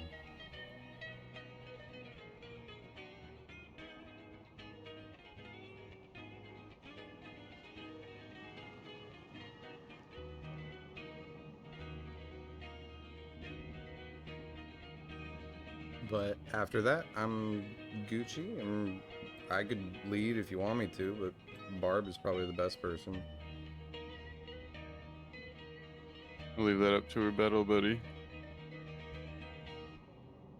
Yeah, I mean, I'm assuming I'll have to be like right next to her to still be able to give like Yeah, it relatively does good say command. while these weapons are enlarged, the target's attack with them deal 1d4 extra damage. Yeah, it That's has part of the advantage on spell. strength checks, so Hard could probably write it if he wanted to. Interesting. So what's the order you guys want to go into? Hard can ride anything. I can. One of my many abilities. It would be I'm going after Gregory why can't I for move? for reasons history has shown. But I'll go in front of Kairos. Oh, that's right. Oh, I'm actually gonna be walking on the left side, while you guys Oh. walk in yours. This way I don't get you guys in the magic field while I'm looking at the boxes. Oh, Like I shit, know you then guys never have mind. magic items on you, that makes sense, but like I'm not Yeah. looking for those, so it's. Oh. I I'll go just- behind Gregory then. This way. I'll go. But I'll try and wrap around with you guys.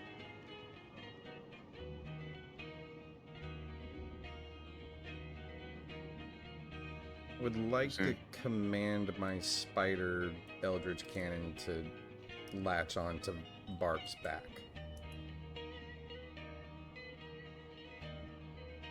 Like a backpack.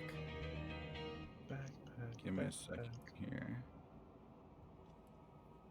At least say please. Please.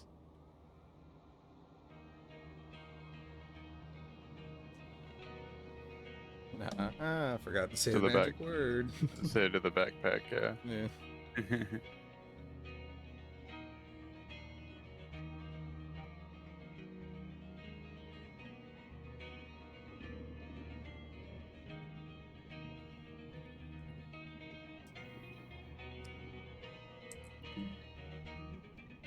Looking for something. Nice. What happened? I said I'm looking for something. Nice. A few more moments, guys. Sorry. You are totally fine.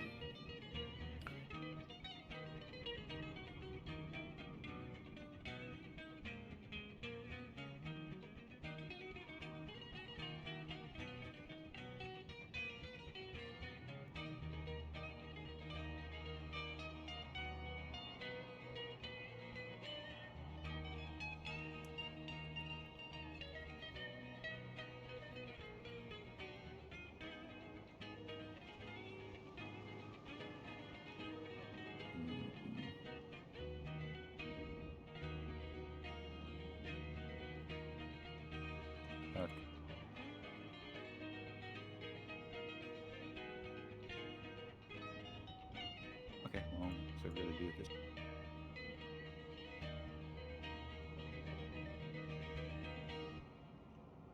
Here you go, Chris. The closest thing I can find.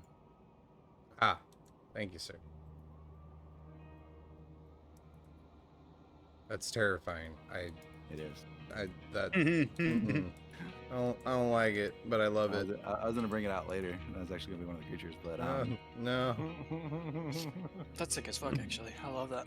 we'll Yeah. get to it at another time. You guys will see what's in store for you there. Nonetheless, We're I'll give you gonna permission die. on Mission Wolf. Here we go, and you're set. Thank you.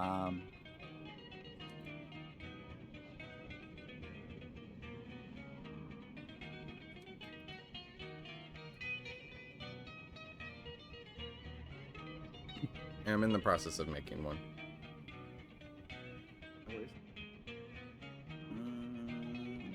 Cool beans. So you guys are walking in here. It is kind of quiet. Usually you hear the hum of the city. It's not like an ominous hum or anything, just the hum of the shield, I guess is the best way to put it. But when you walk in here, it becomes quite quiet. Kairos, you do still detect magic, but you know it's just your friend. That's all you see. You're not detecting any magic within your... None of them are inside my bubble. What do you mean? Or you lost the track of that magic that were your friends just moments ago. Nonetheless, you're going to continue on forward? Yeah.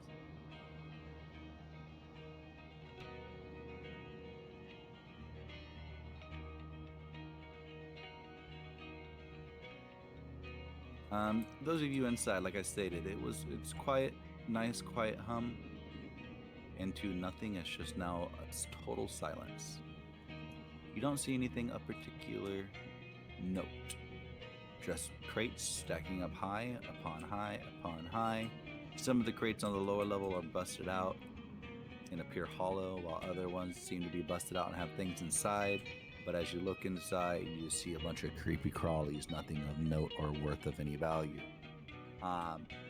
As you continue onwards, as you walk further into the maze, you start finding that crates become a little bit lesser and lesser damaged and more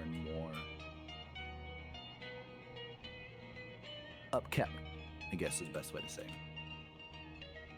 Nonetheless, are you guys going to do anything?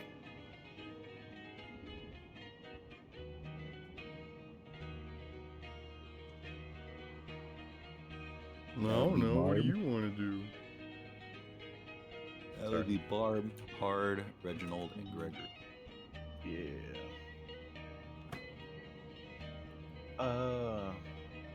And just kind of, I'm assuming all of us are just kind of seeing if there are any open crates or if there's any way of seeing what they're, if there's like a label on them that says this is what's in here. Yes, all of them are labeled. They're all labeled in the same spot. You just can't make out what it is. Every once in a while, you'll see a symbol and it's a T. You're like, hey, I know that. But that's all you see. Oh, it's Nice. that language. Yeah.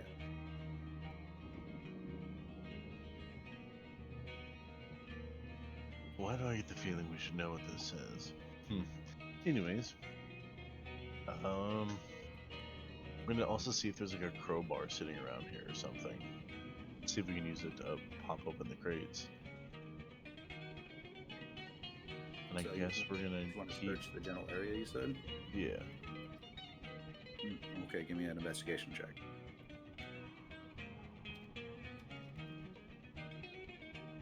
God damn.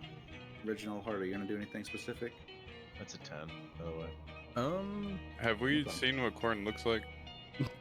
You have not seen what corn looks like. We don't know what the fuck we're looking for. It's been described to you what it looks like. That you're looking for something gold, yellow, and it's about this a little bit smaller than your fingernail. Would it be considered something familiar to us? Yes. Excellent. I'd like Hard's gonna sit down and cross his legs and cast locate object and see if there's any corn within 1,000 feet. God damn. 1,000 feet. Yeah, Interesting. He said, yeah. I'm tired of this shit. Locate object is pretty nutty, bro. I found myself following Gregory and realized I need to reassess my life choices here. Rude. Warranted.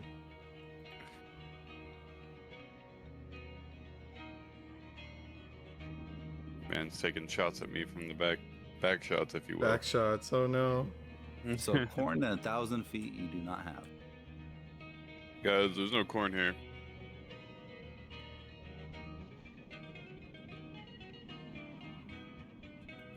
That is Waste a of a lot spell of slot. area. Definitely width of Wait. area. Can't you ritual cast that? No, I can only ritual cast identify Sage. It's okay. My second level slots aren't doing much anyway, so it's okay. Must be nice having multiple spell slots. Yeah, it is.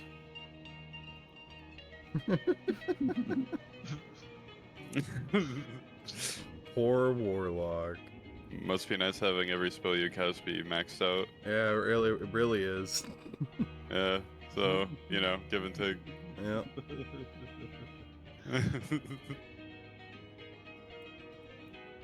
Get some cantrips, you bum. Damn. I have What the mic cantrips. I want to buy cantrips. So Alright, that being said, you don't have anything. You don't locate the corn in 1,000 feet. Everybody's still sitting in here. Gregory's investigating. Reginald, what were you doing? Let's cast shocking grasp on the on some boxes. See what happens. You're wild for that. Yeah, I know. I like mine. it. Yeah. Okay. It's Cast just gonna sharpen grasp on some of these wooden boxes around you. Chidori shipping containers. If it makes any difference, it's 14 lightning damage. Hell yeah. Awesome. We'll come back. this is where we die because he's gonna set off a bomb. No, not really. Oh Not no, really. it's Uh, happening. Kairos, Hello. you walk up into this area and you notice this right over here, and you hear your friends off in the distance, some ways over the clatter of the boxes. Their footsteps are and noises and talking is unusually quiet, despite the distance that you are assuming they are. But nonetheless, you see a walkway to your right that is leading into their direction.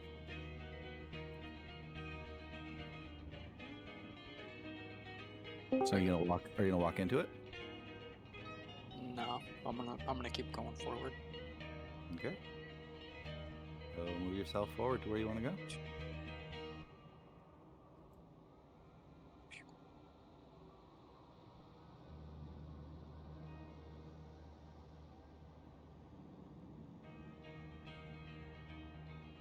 Actually, I think I have more movement than that. Oh, we're free room right now too, huh? Yeah, Yeah. free roaming right now, within reason. I'm not gonna go okay. across the fucking city. No, Like no, that. no, we're not teleporting like moving using portals and shit. Yeah, no, I got you. Free Don't movement tell me up how to live my until you- life. Let's see, but Damn. all right, yeah, I'm just gonna move up to here.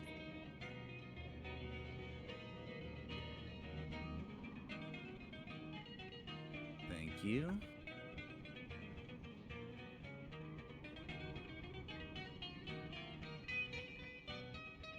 Hello, is when that I- Tyler? That is Tyler. Hello. It's me. Go ahead you're and, looking for. I apologize, Joey. I didn't mean to interrupt you. Go ahead. Oh no, you're okay. I was just gonna ask if I see the barrier per se, or like the ocean off in the distance. Like, do I see that I'm getting close to like being out of town? I guess. Yeah, you do see like the barrier, the edge of the city off in a distance, roughly Okay. 200 to Okay. 300 yards. Sweet. All right. Knowing that, I'll probably end up like curving around and going. Oh, I don't have the orb because the orb's there. Here. I'll probably end up doing like a shape like this, going that way. If that makes any sense, but in reasonable movement with the rest of the party, of course. Okay.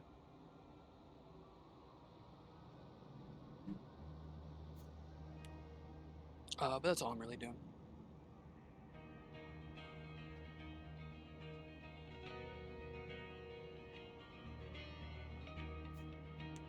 Noted. 1 second here. I'm getting some other stuff set up here. I apologize.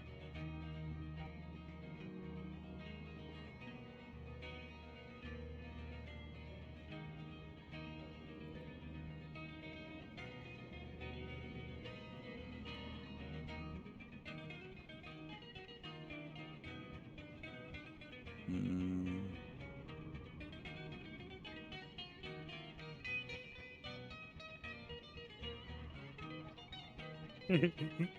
Interesting.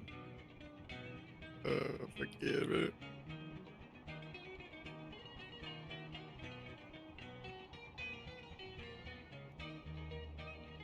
Oh, they added a whole bunch of spicy. That's not good. It sounds wonderful. What do you mean, Todd?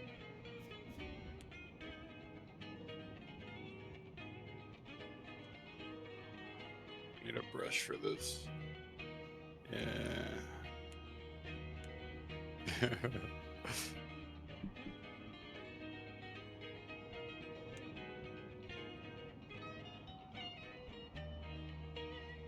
What the fuck?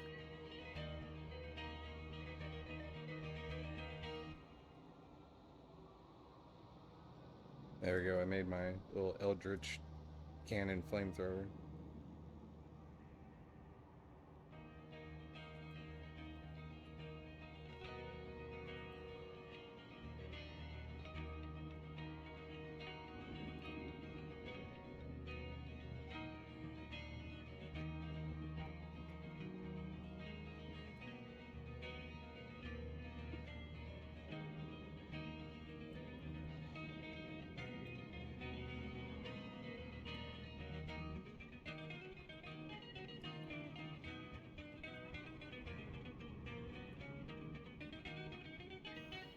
Mm.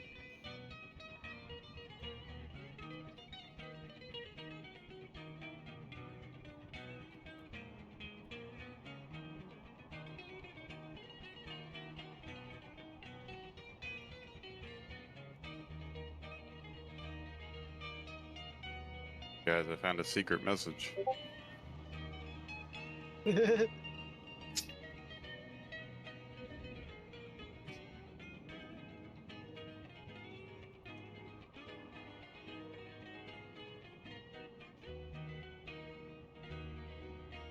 Oh shit. I'm concerned to read that in my secret language.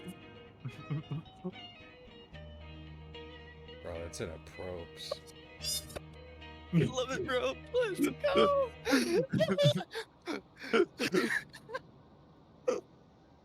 What the fuck? Oh fuck, dude.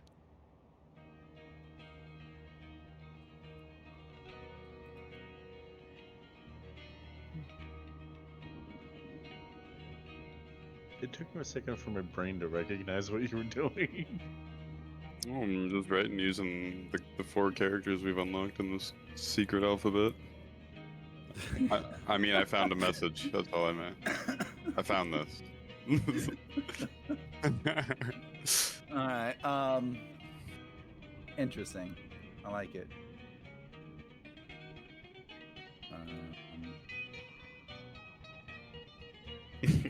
Something that I'm looking for is still getting to my insight.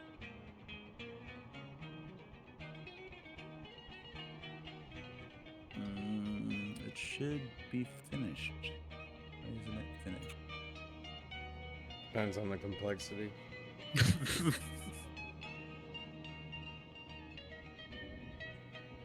Like the cannon I just made took like 20 seconds to render, but one of Reginald's took about 10 minutes.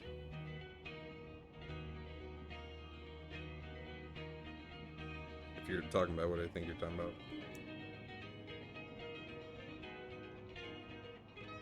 Yeah, I'm gonna have to relaunch my Tails Pirate for it to load. Oh, you My should yours be able loaded to hit right in, the right? refresh button. It's on the right. It's not there.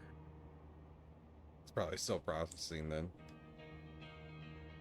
It's pretty instant. You shouldn't have to reload. No worries. Quick 5-minute, guys. I'm sorry for taking 5 minutes and taking another 5 minutes here, but No worries. that is my fault. I thought I had this figure already downloaded and done. I do that all the time, man. No, I mean this is a dummy one. I actually just, this is bad thoughts on my side, so sorry about that. But yeah, give me a few moments. Take your time. Take your time.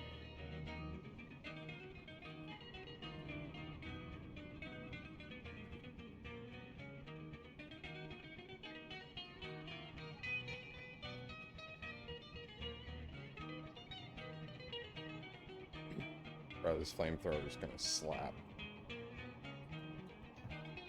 You said that, and then we go up against a water elemental. Then Or a fire elemental. I'll shoot it and I'll expend a spell slot to make a different one. Because I'll shoot my own turret if I got to, because I can't dismiss it. It's gotta be destroyed.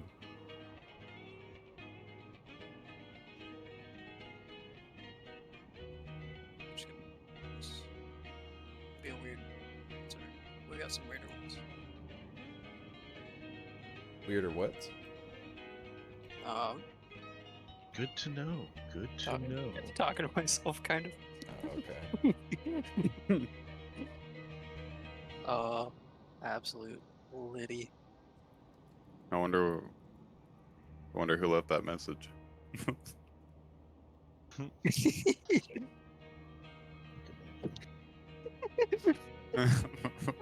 Imagine you passing this around to everybody.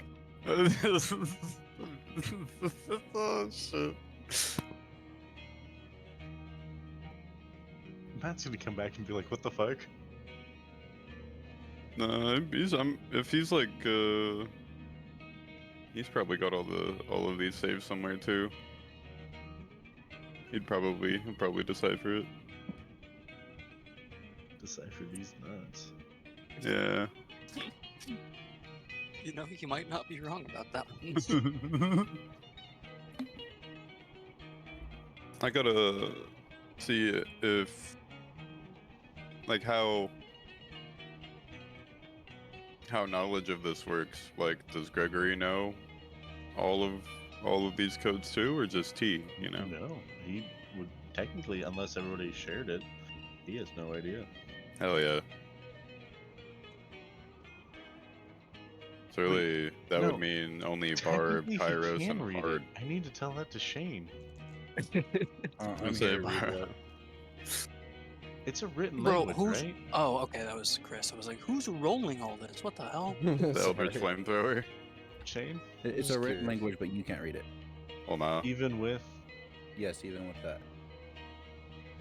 So, how does knowledge of the secret language work with players who have joined later? Like, does Gregory know the other three that are unlocked, or would we have to tell him? You would have to like tell him. I would as like so the way I'm thinking about D&D, guys, I don't really like.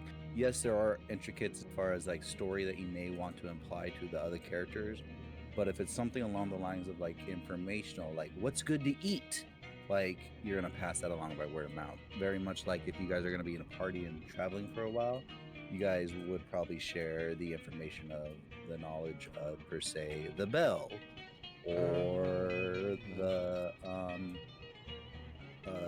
if you can read a certain language, or if you have unraveled certain mysteries. The things that I do look for as far as like very important to tell people are pivotal story plot points, such as like if Barb decides to no longer be a cleric because she's forsworn against divine magic or whatnot. She's never going to cast another magic spell whatsoever. Well, unless she verbally tells you guys might not know.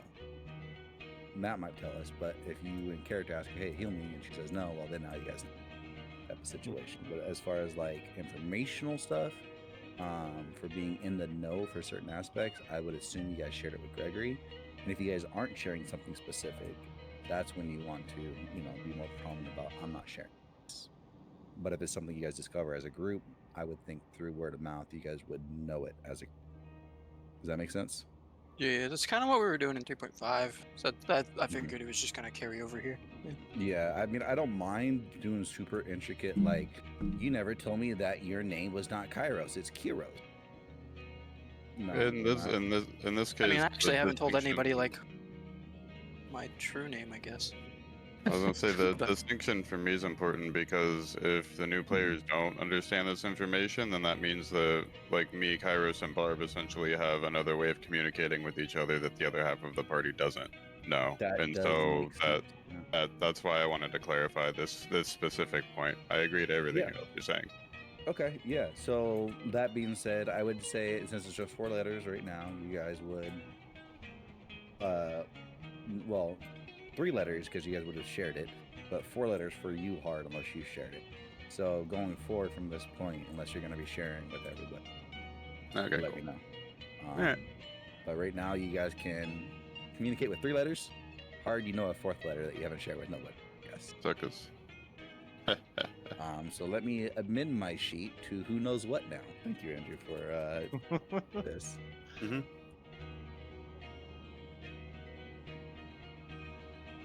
Everyone's getting an E for everyone. Andrew, you're getting an A for you. EA Sports. It's in the It's in the Damn. game. Jinx.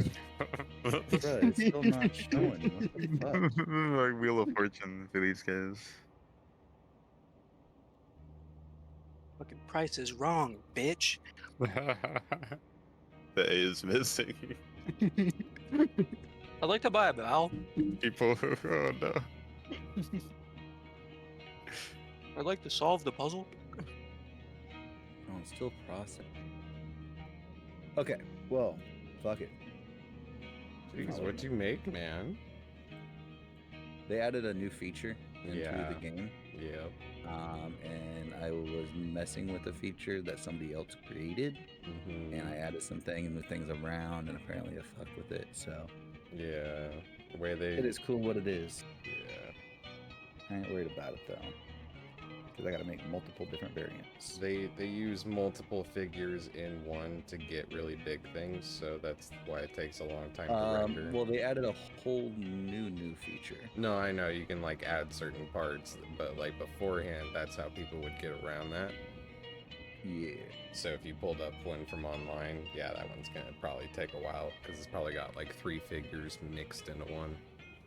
Yeah. Well, the one I have is just one figure mixed in with multiple kit bash Okay. figures. Kind of cool. I like. But Yeah, that's anyway, nice. you gotta find something as a placeholder for it while I process.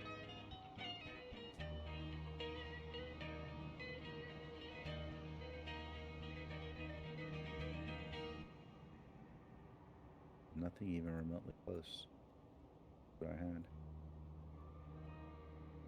Like it's really cool for my little turret. I was able to make legs out of daggers. It was pretty cool. Oh, this is just a placeholder for now. This over by Kairos. Oh, I see him Possibly. now. Okay. Oh fuck, did I do that? Did I do that?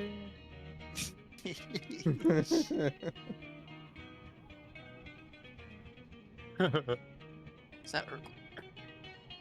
I think so. Placeholders, those Hell will yeah, change brother. once I get my actual figures to load, which will probably be as soon as I place all those. Just fucking my luck. Oh, it is. Oh, you're But, good. You can add them to the morphs. That way you don't have to replace them all.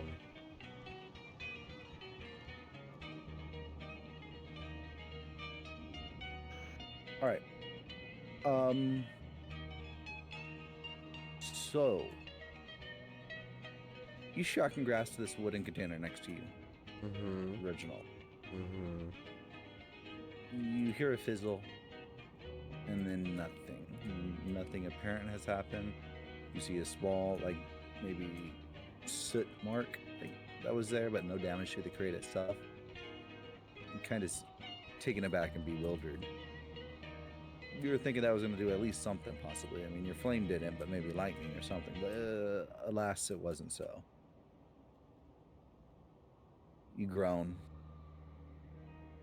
Barb's T-posing. For some reason, she turns around, and her tongue falls out of her mouth.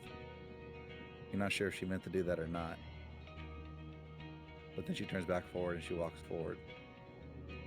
And as she turns and walks forward, Gregory's following close behind.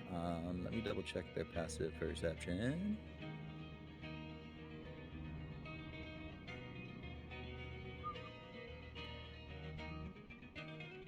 Gregory and Barb, passive perception. Okay, yeah, their passive perception is null and void. But as you turn and look over to them, you see one of the boxes above them start moving. And you see that this box is colored green.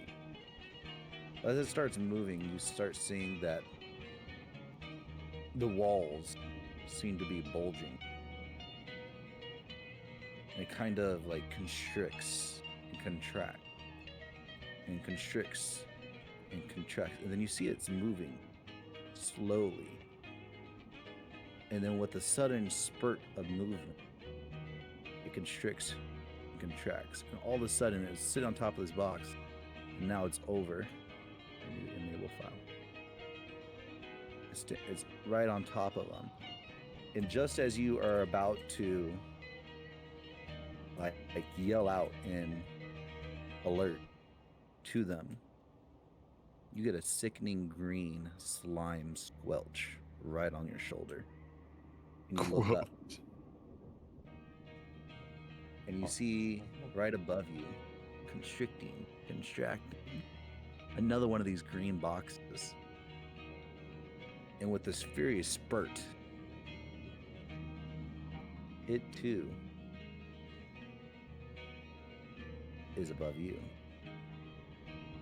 I need Barb, Gregory, and Reginald to make dexterity saving throws. No. Just straight up refusal. Never mind. Yes. Yes. Refuses, instantly fails. Fuck. He's so sad. Sorry, all of us? Apologies. Not Dexterity? you, not Oh. you hard. Let's You're fucking far go. enough away.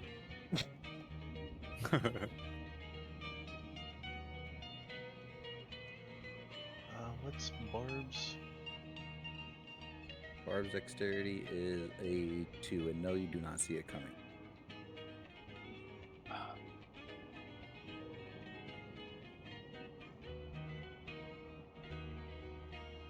Yeah, I'm trying to bring up Barb's sheet. So I have this for the future. No worries. Come on. Let me view this. Don't be there. We go. Alright, so yeah, I got a 2. They got a 14. I mean, I got a 6. They got a 14. Okay, cool. Let me double check the creature.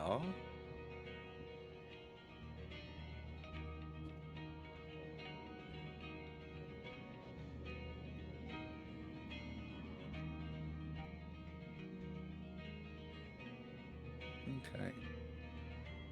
So unfortunately,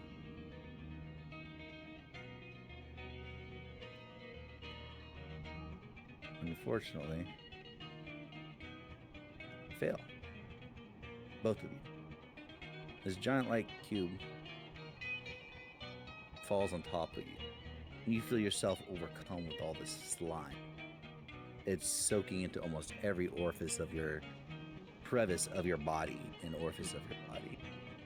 At a brief moment, it's very cool, almost menthol, almost like refreshing cool. Gross. But the cooling doesn't stop. It just keeps getting more cool and more cool until it's just like ice. And now it's burning Congratulations. This is the first gelatinous cube of any campaign I've had. No. Oh no. So- I'm in a gelatinous cube, or You and Barb are engulfed It's in a been gelatinous cube. used. When you're Huh. engulfed in a gelatinous cube, you have a couple different. Well, I'm gonna read the on failed save. No. On a failed save, the cube enters a creature's space, and the creature takes XX D6 acid damage and is engulfed. The engulfed creature can't breathe, is restrained, which means speed is 0, attacks afflicted, attack rolls against you have advantage, and your attack rolls at disadvantage. And you have disadvantage on dexterity saving throws. And you take XX D6 acid damage at the start of each cube's turn. When the cube moves, the engulfed creature moves with it. So you can't move. You're stuck. An engulfed creature can try to escape by taking an action to make a DC 12 strength check. And on a success, the creature escapes and enters a space of its choice within 5 feet of the cube.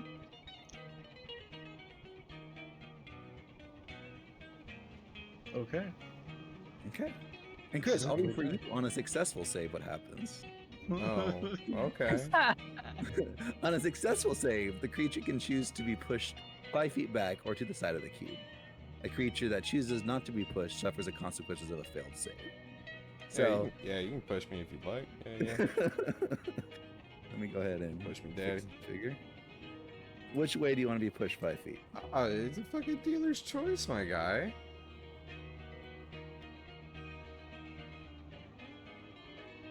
That's up to We're you. gonna go right here. All right. 5 feet. Right here for the large. Cool beans. That's what I would have done anyway. So you don't take any damage because you Stay. succeeded. So congratulations. Nice. Barb and Gregory, though, you take an acid. You take an acid damage. And then I need I'm tripping initiative out. man. checks. Okay. I'm assuming my Eldritch Cannon is going to take some damage since it's on Barb's back, correct? Correct. It's made of metal, though, so that's up to you.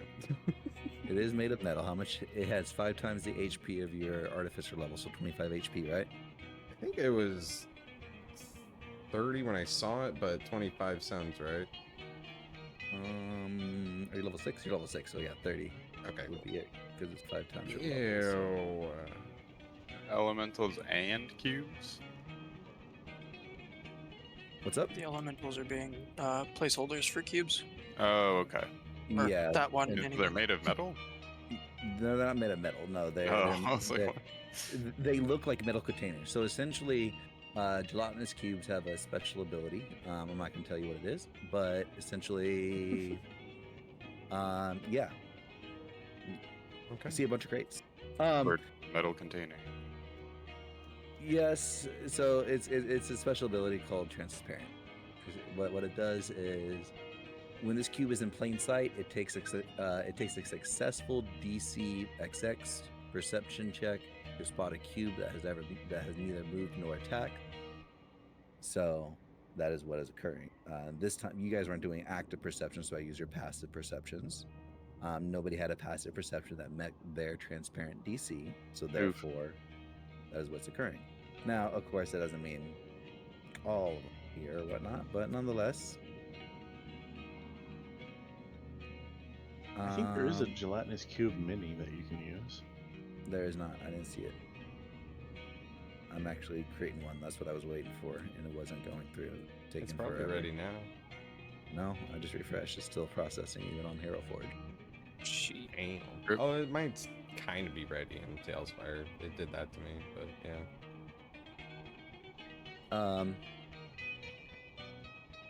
But that being said, Gregory, Yeah. you take 20 points of acid damage. Holy fuck, 20? Damn. Points of acid damage. Oh, shit. Bard takes 24 points. Oh. Can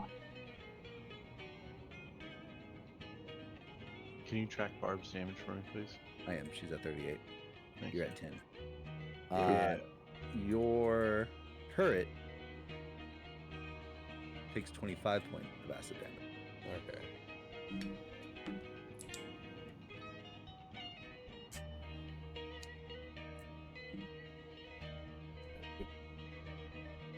Got it put it here too. Let me just add that to original list round.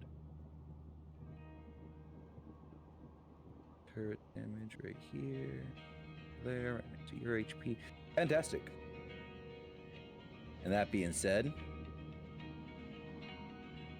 let's roll some initiative, boys. We did. Yep. I didn't see the initiative. I'm sorry. Reginald got a 3. Yep, sure did. Gregory got a 17. Barb got a 14. Got a 12.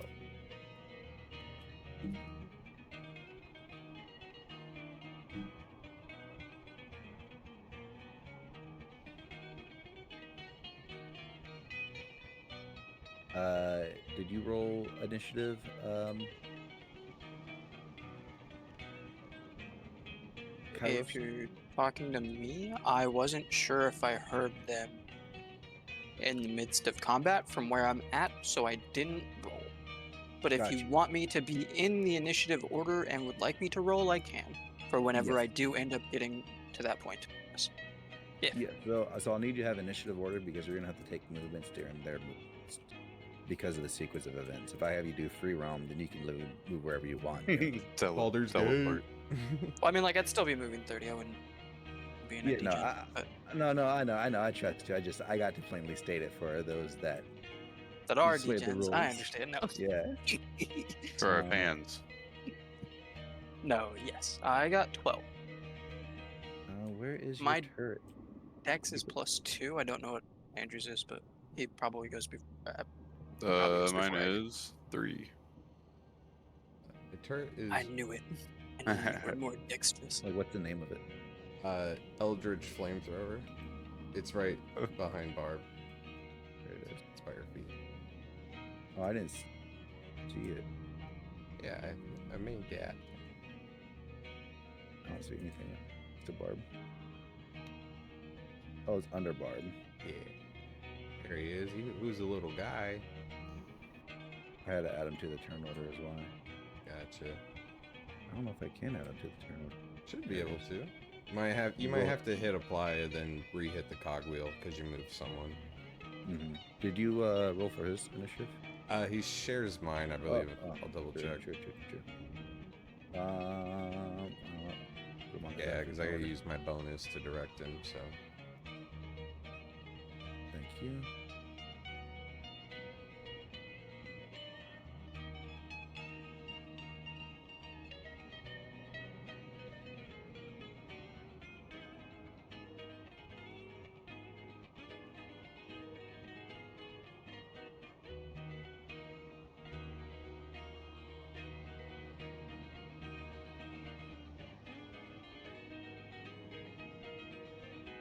I'm gonna die. Mhm. I'm gonna feel so bad when Barb dies because of this too. Ooh. Okay, so top of the order is Gregory. All right, so I'm currently engulfed, right? Correct. You're currently engulfed, and when you're engulfed, you have pretty much 2 actions. You can sit there and take it, or you can make a DC strength check, and on a successful strength check, pull yourself out. And it has to be those 2 options. Yeah, I mean, you could try to attack the thing that's inside of it too, if you want to attack it. But the thing is, I'm just letting you know, you're gonna take acid damage at the start of this. Oh, so the start of my turn, I take acid damage. At the start of its turn, Oh, you take acid damage. yeah. Well, no. Wait a second.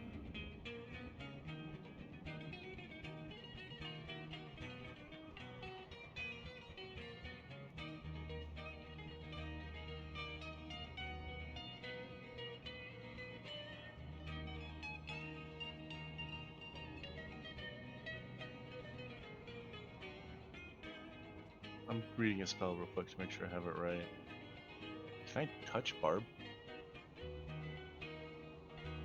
Last time we did this, we had a spectacle about it, so I don't know if you want it. Well, no, that's like legitimately like, can Yes, you can touch it. Gregory? You're Gregory's both going to inside touch the. Barb Okay. and say, "Come with me," and I'm gonna cast Thunderstep. No.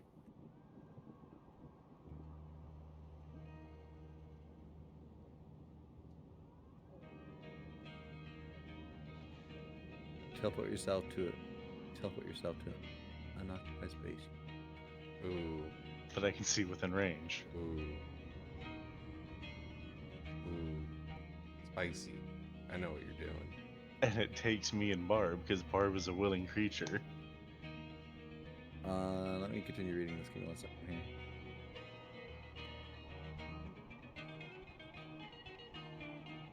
It'd be funny if you were like, no, leave me in here. Let me have him.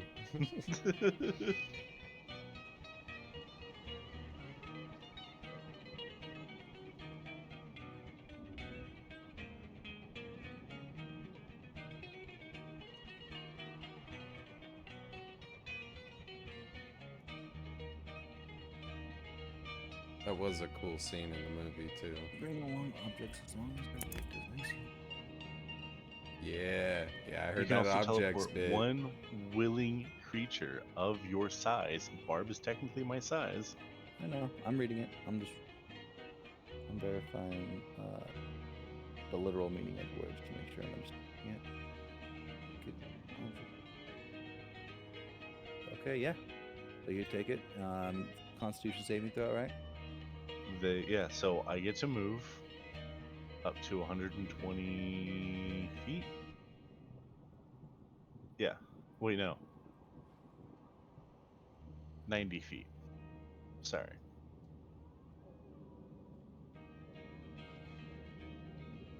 And can I see? Technically, I can.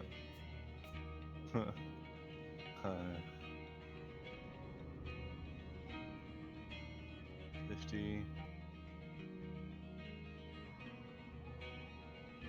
Think.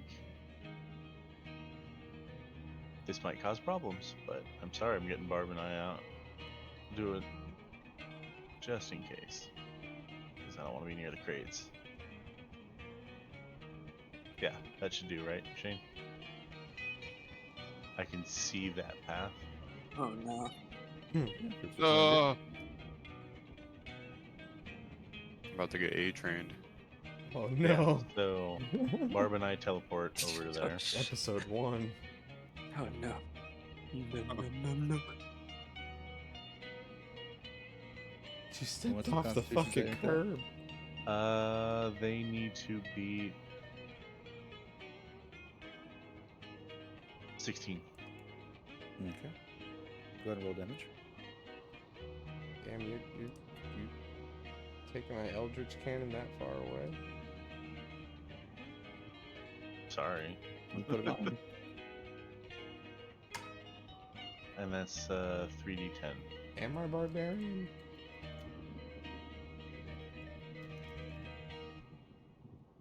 Not bad of a spread. 19 thunder damage. Okay, noted.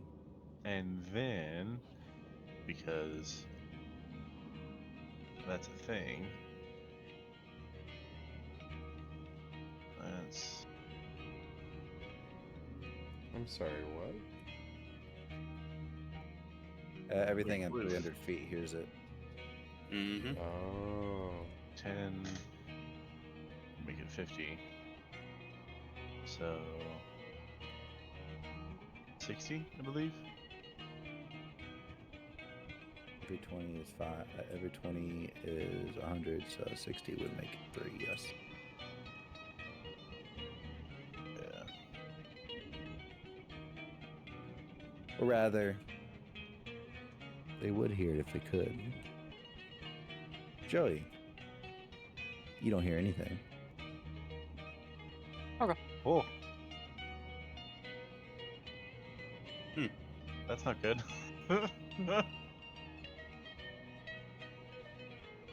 And yeah, that ends my turn. No problem. Barb, what are you doing? Barb is knowing Barb going to rage. Then, or actually, Can't believe you're just gonna use his rage like that. Recklessly. How dare you?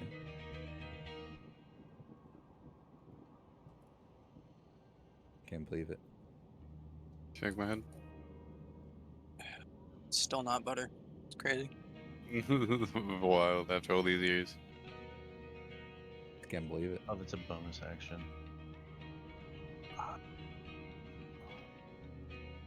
Well, first off, it's 5, 10, 15, 20, 25, 30, 35, 40-ish. Sorry. I made everything disappear. Because spacing is weird. And then... Sorry, it's been a while since I've had to play Barb.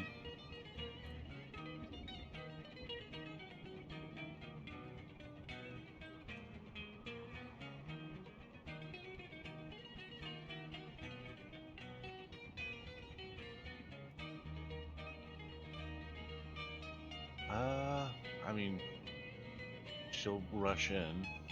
So, wait, is that as a bonus action?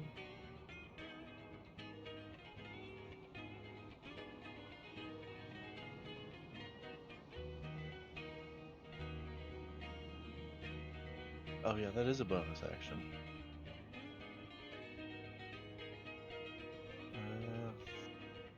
5, 10, 15, 20.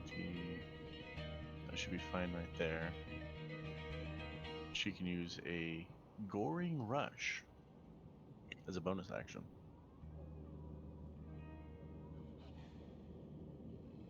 Hopefully this doesn't kill Barb. Are you sure about that? Oof. You rolled, sure. Yeah. I made the decision I made. Is going to try and attack the thing with the Goring Rush. And I'm assuming that'll hit. That does hit.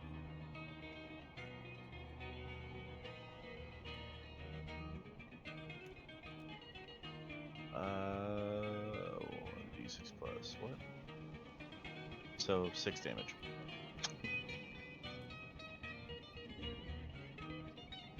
And that's her turn.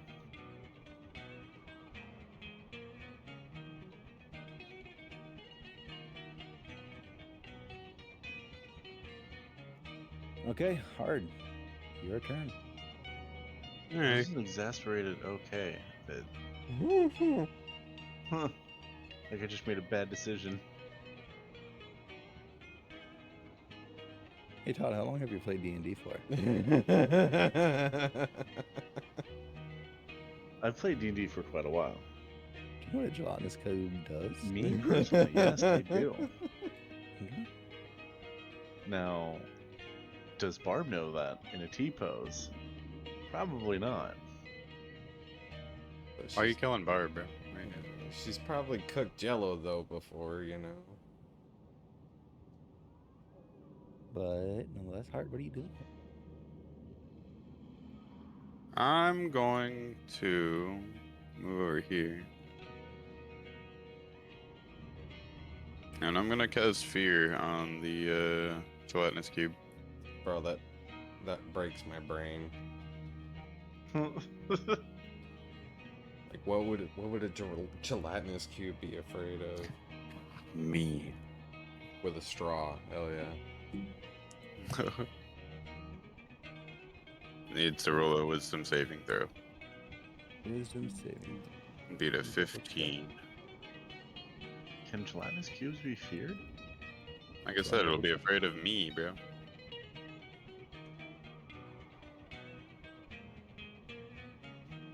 Okay. I'm the Wisdom thing that is. saving throw. Yeah, So you've... What spell is this you're casting? Fear. Cool. And it's like in a sing-songy way that you're delivering the spell, right? Yeah, sure.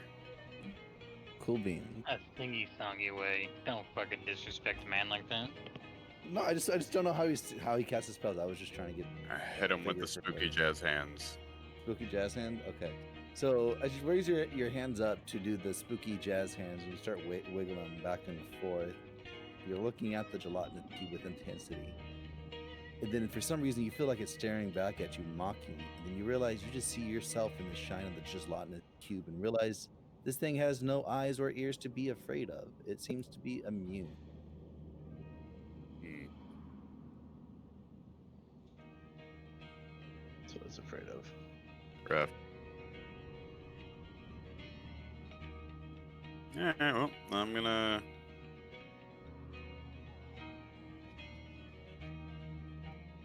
give Barb a bardic inspiration. It's a bonus action, and then my turn. Kairos, it's all quiet on your front. What are you doing?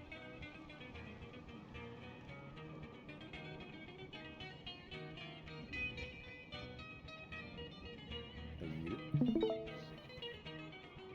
He's thinking.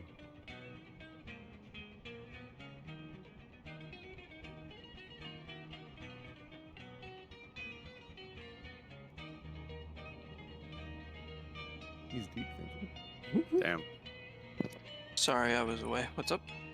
It is your turn. It's all quiet on your front. What are you doing? No, I'm just gonna keep moving. Oh, that's not what I wanted to move. Alright, Gotta get the move fuck your out of turn with- here. Alright, 10, Mm. 20.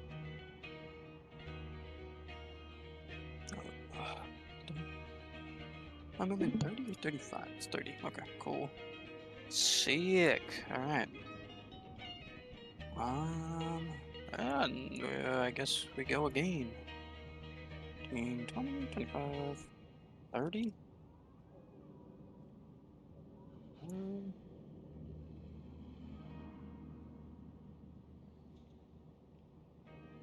All right. And as a, I'm gonna ready Misty Step as a bonus action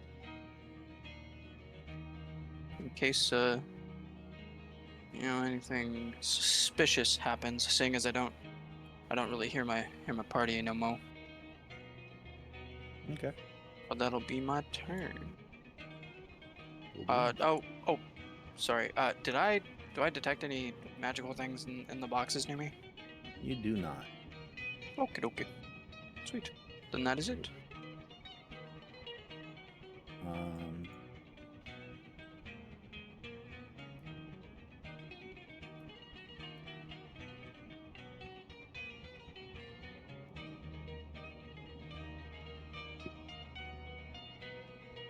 Give me a dexterity saving throw, Hard. Alright.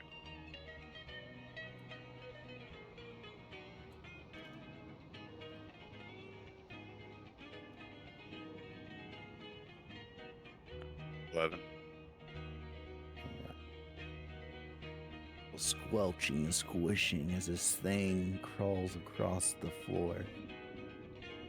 It moves with such slow but fastness, it makes it awkward for you to get out of the way in your flow of jazz hands that you're throwing. Nonetheless, you're entranced by that reflection of yourself, and it gives into that brief hesitation as you feel yourself be overtaken by the green ooze, and you get engulfed by it. Oh.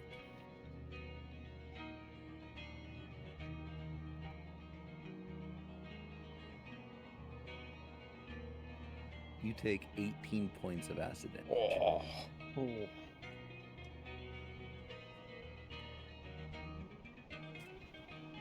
I'm at 35.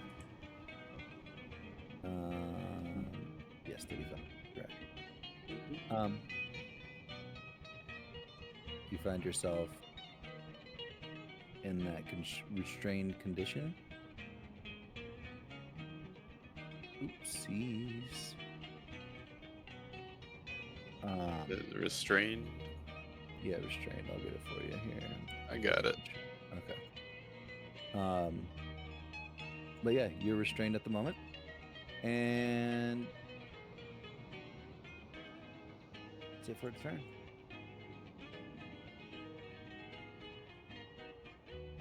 No, get it out of here. Dexterity saving throw. I don't wanna.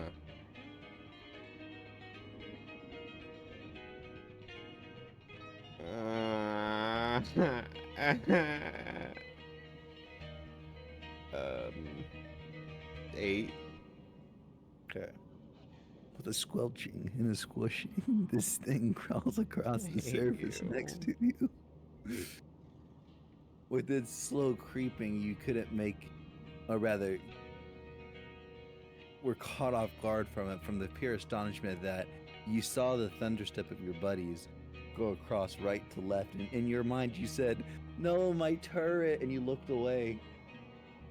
And then as soon as you look back, the gelatinous cube eats you whole. Let me roll damage.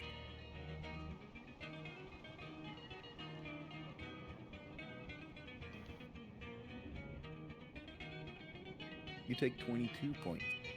Jesus. This is acid, not poison. This is acid. Fuck. You said 22? Correct. Come on, man.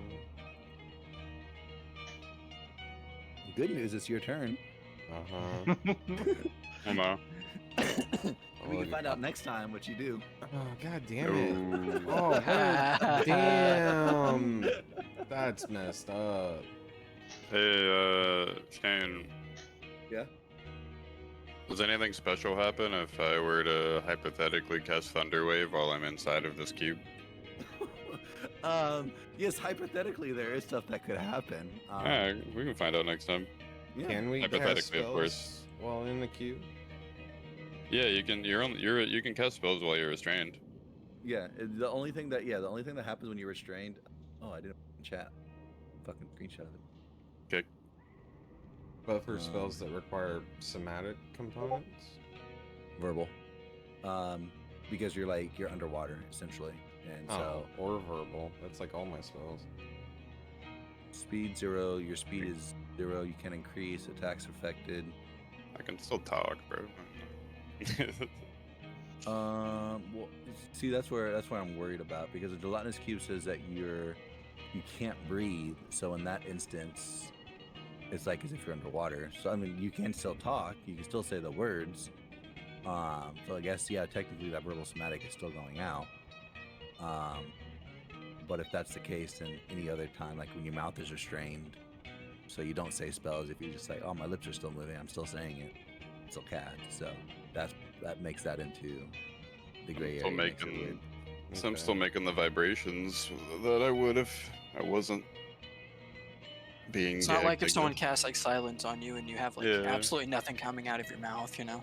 Yeah. Yeah. I don't know. No worries, I understand.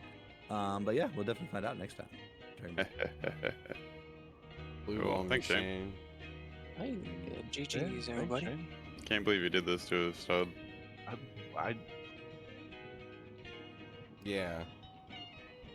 I Sticks love you foot in too. the dirt. Yeah. fucking, I'm gonna be dead. A Matt's maze gonna made kill out me. of cubes. Yeah, Matt's gonna be like, why did you run in and fight this thing?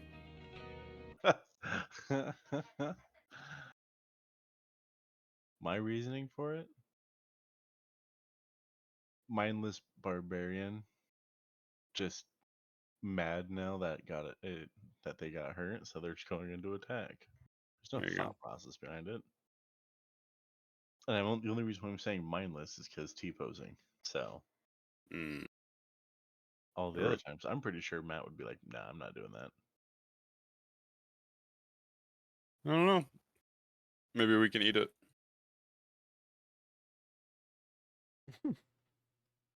All I know is next week he's gonna be gone and Matt's gonna take over his character. So Oh, Damn. The roles will be reversed. Yeah, I mean, I knew that was a thing, so I'm okay with it. I mean, I don't let's know. just- I might be able to join at the end of the night, but we'll see what happens. 2 people are dying next session, man. Possibly. Reginald had a good run. 2 sessions or like 3 sessions. That would be the ultimate fuck you. You know, this time I was just standing there, Shane. They were all waiting for you guys. They were dormant. Yeah. It's not my fault. Well, who went and made him dormant? Who put him? Who spawned him in, Shane? Not me. Rude ass cubes not here to welcome us. Blame Karn. Well, actually, it wasn't even Karn that did this. And who do we blame? The unknown voice that you haven't heard yet. Oh shit. I hate that guy. Can't be good.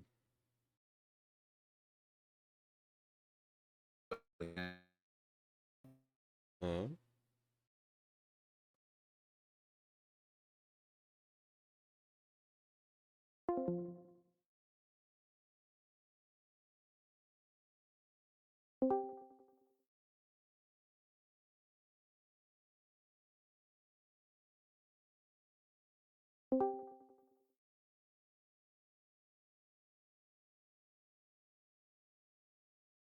Oh, there goes my internet.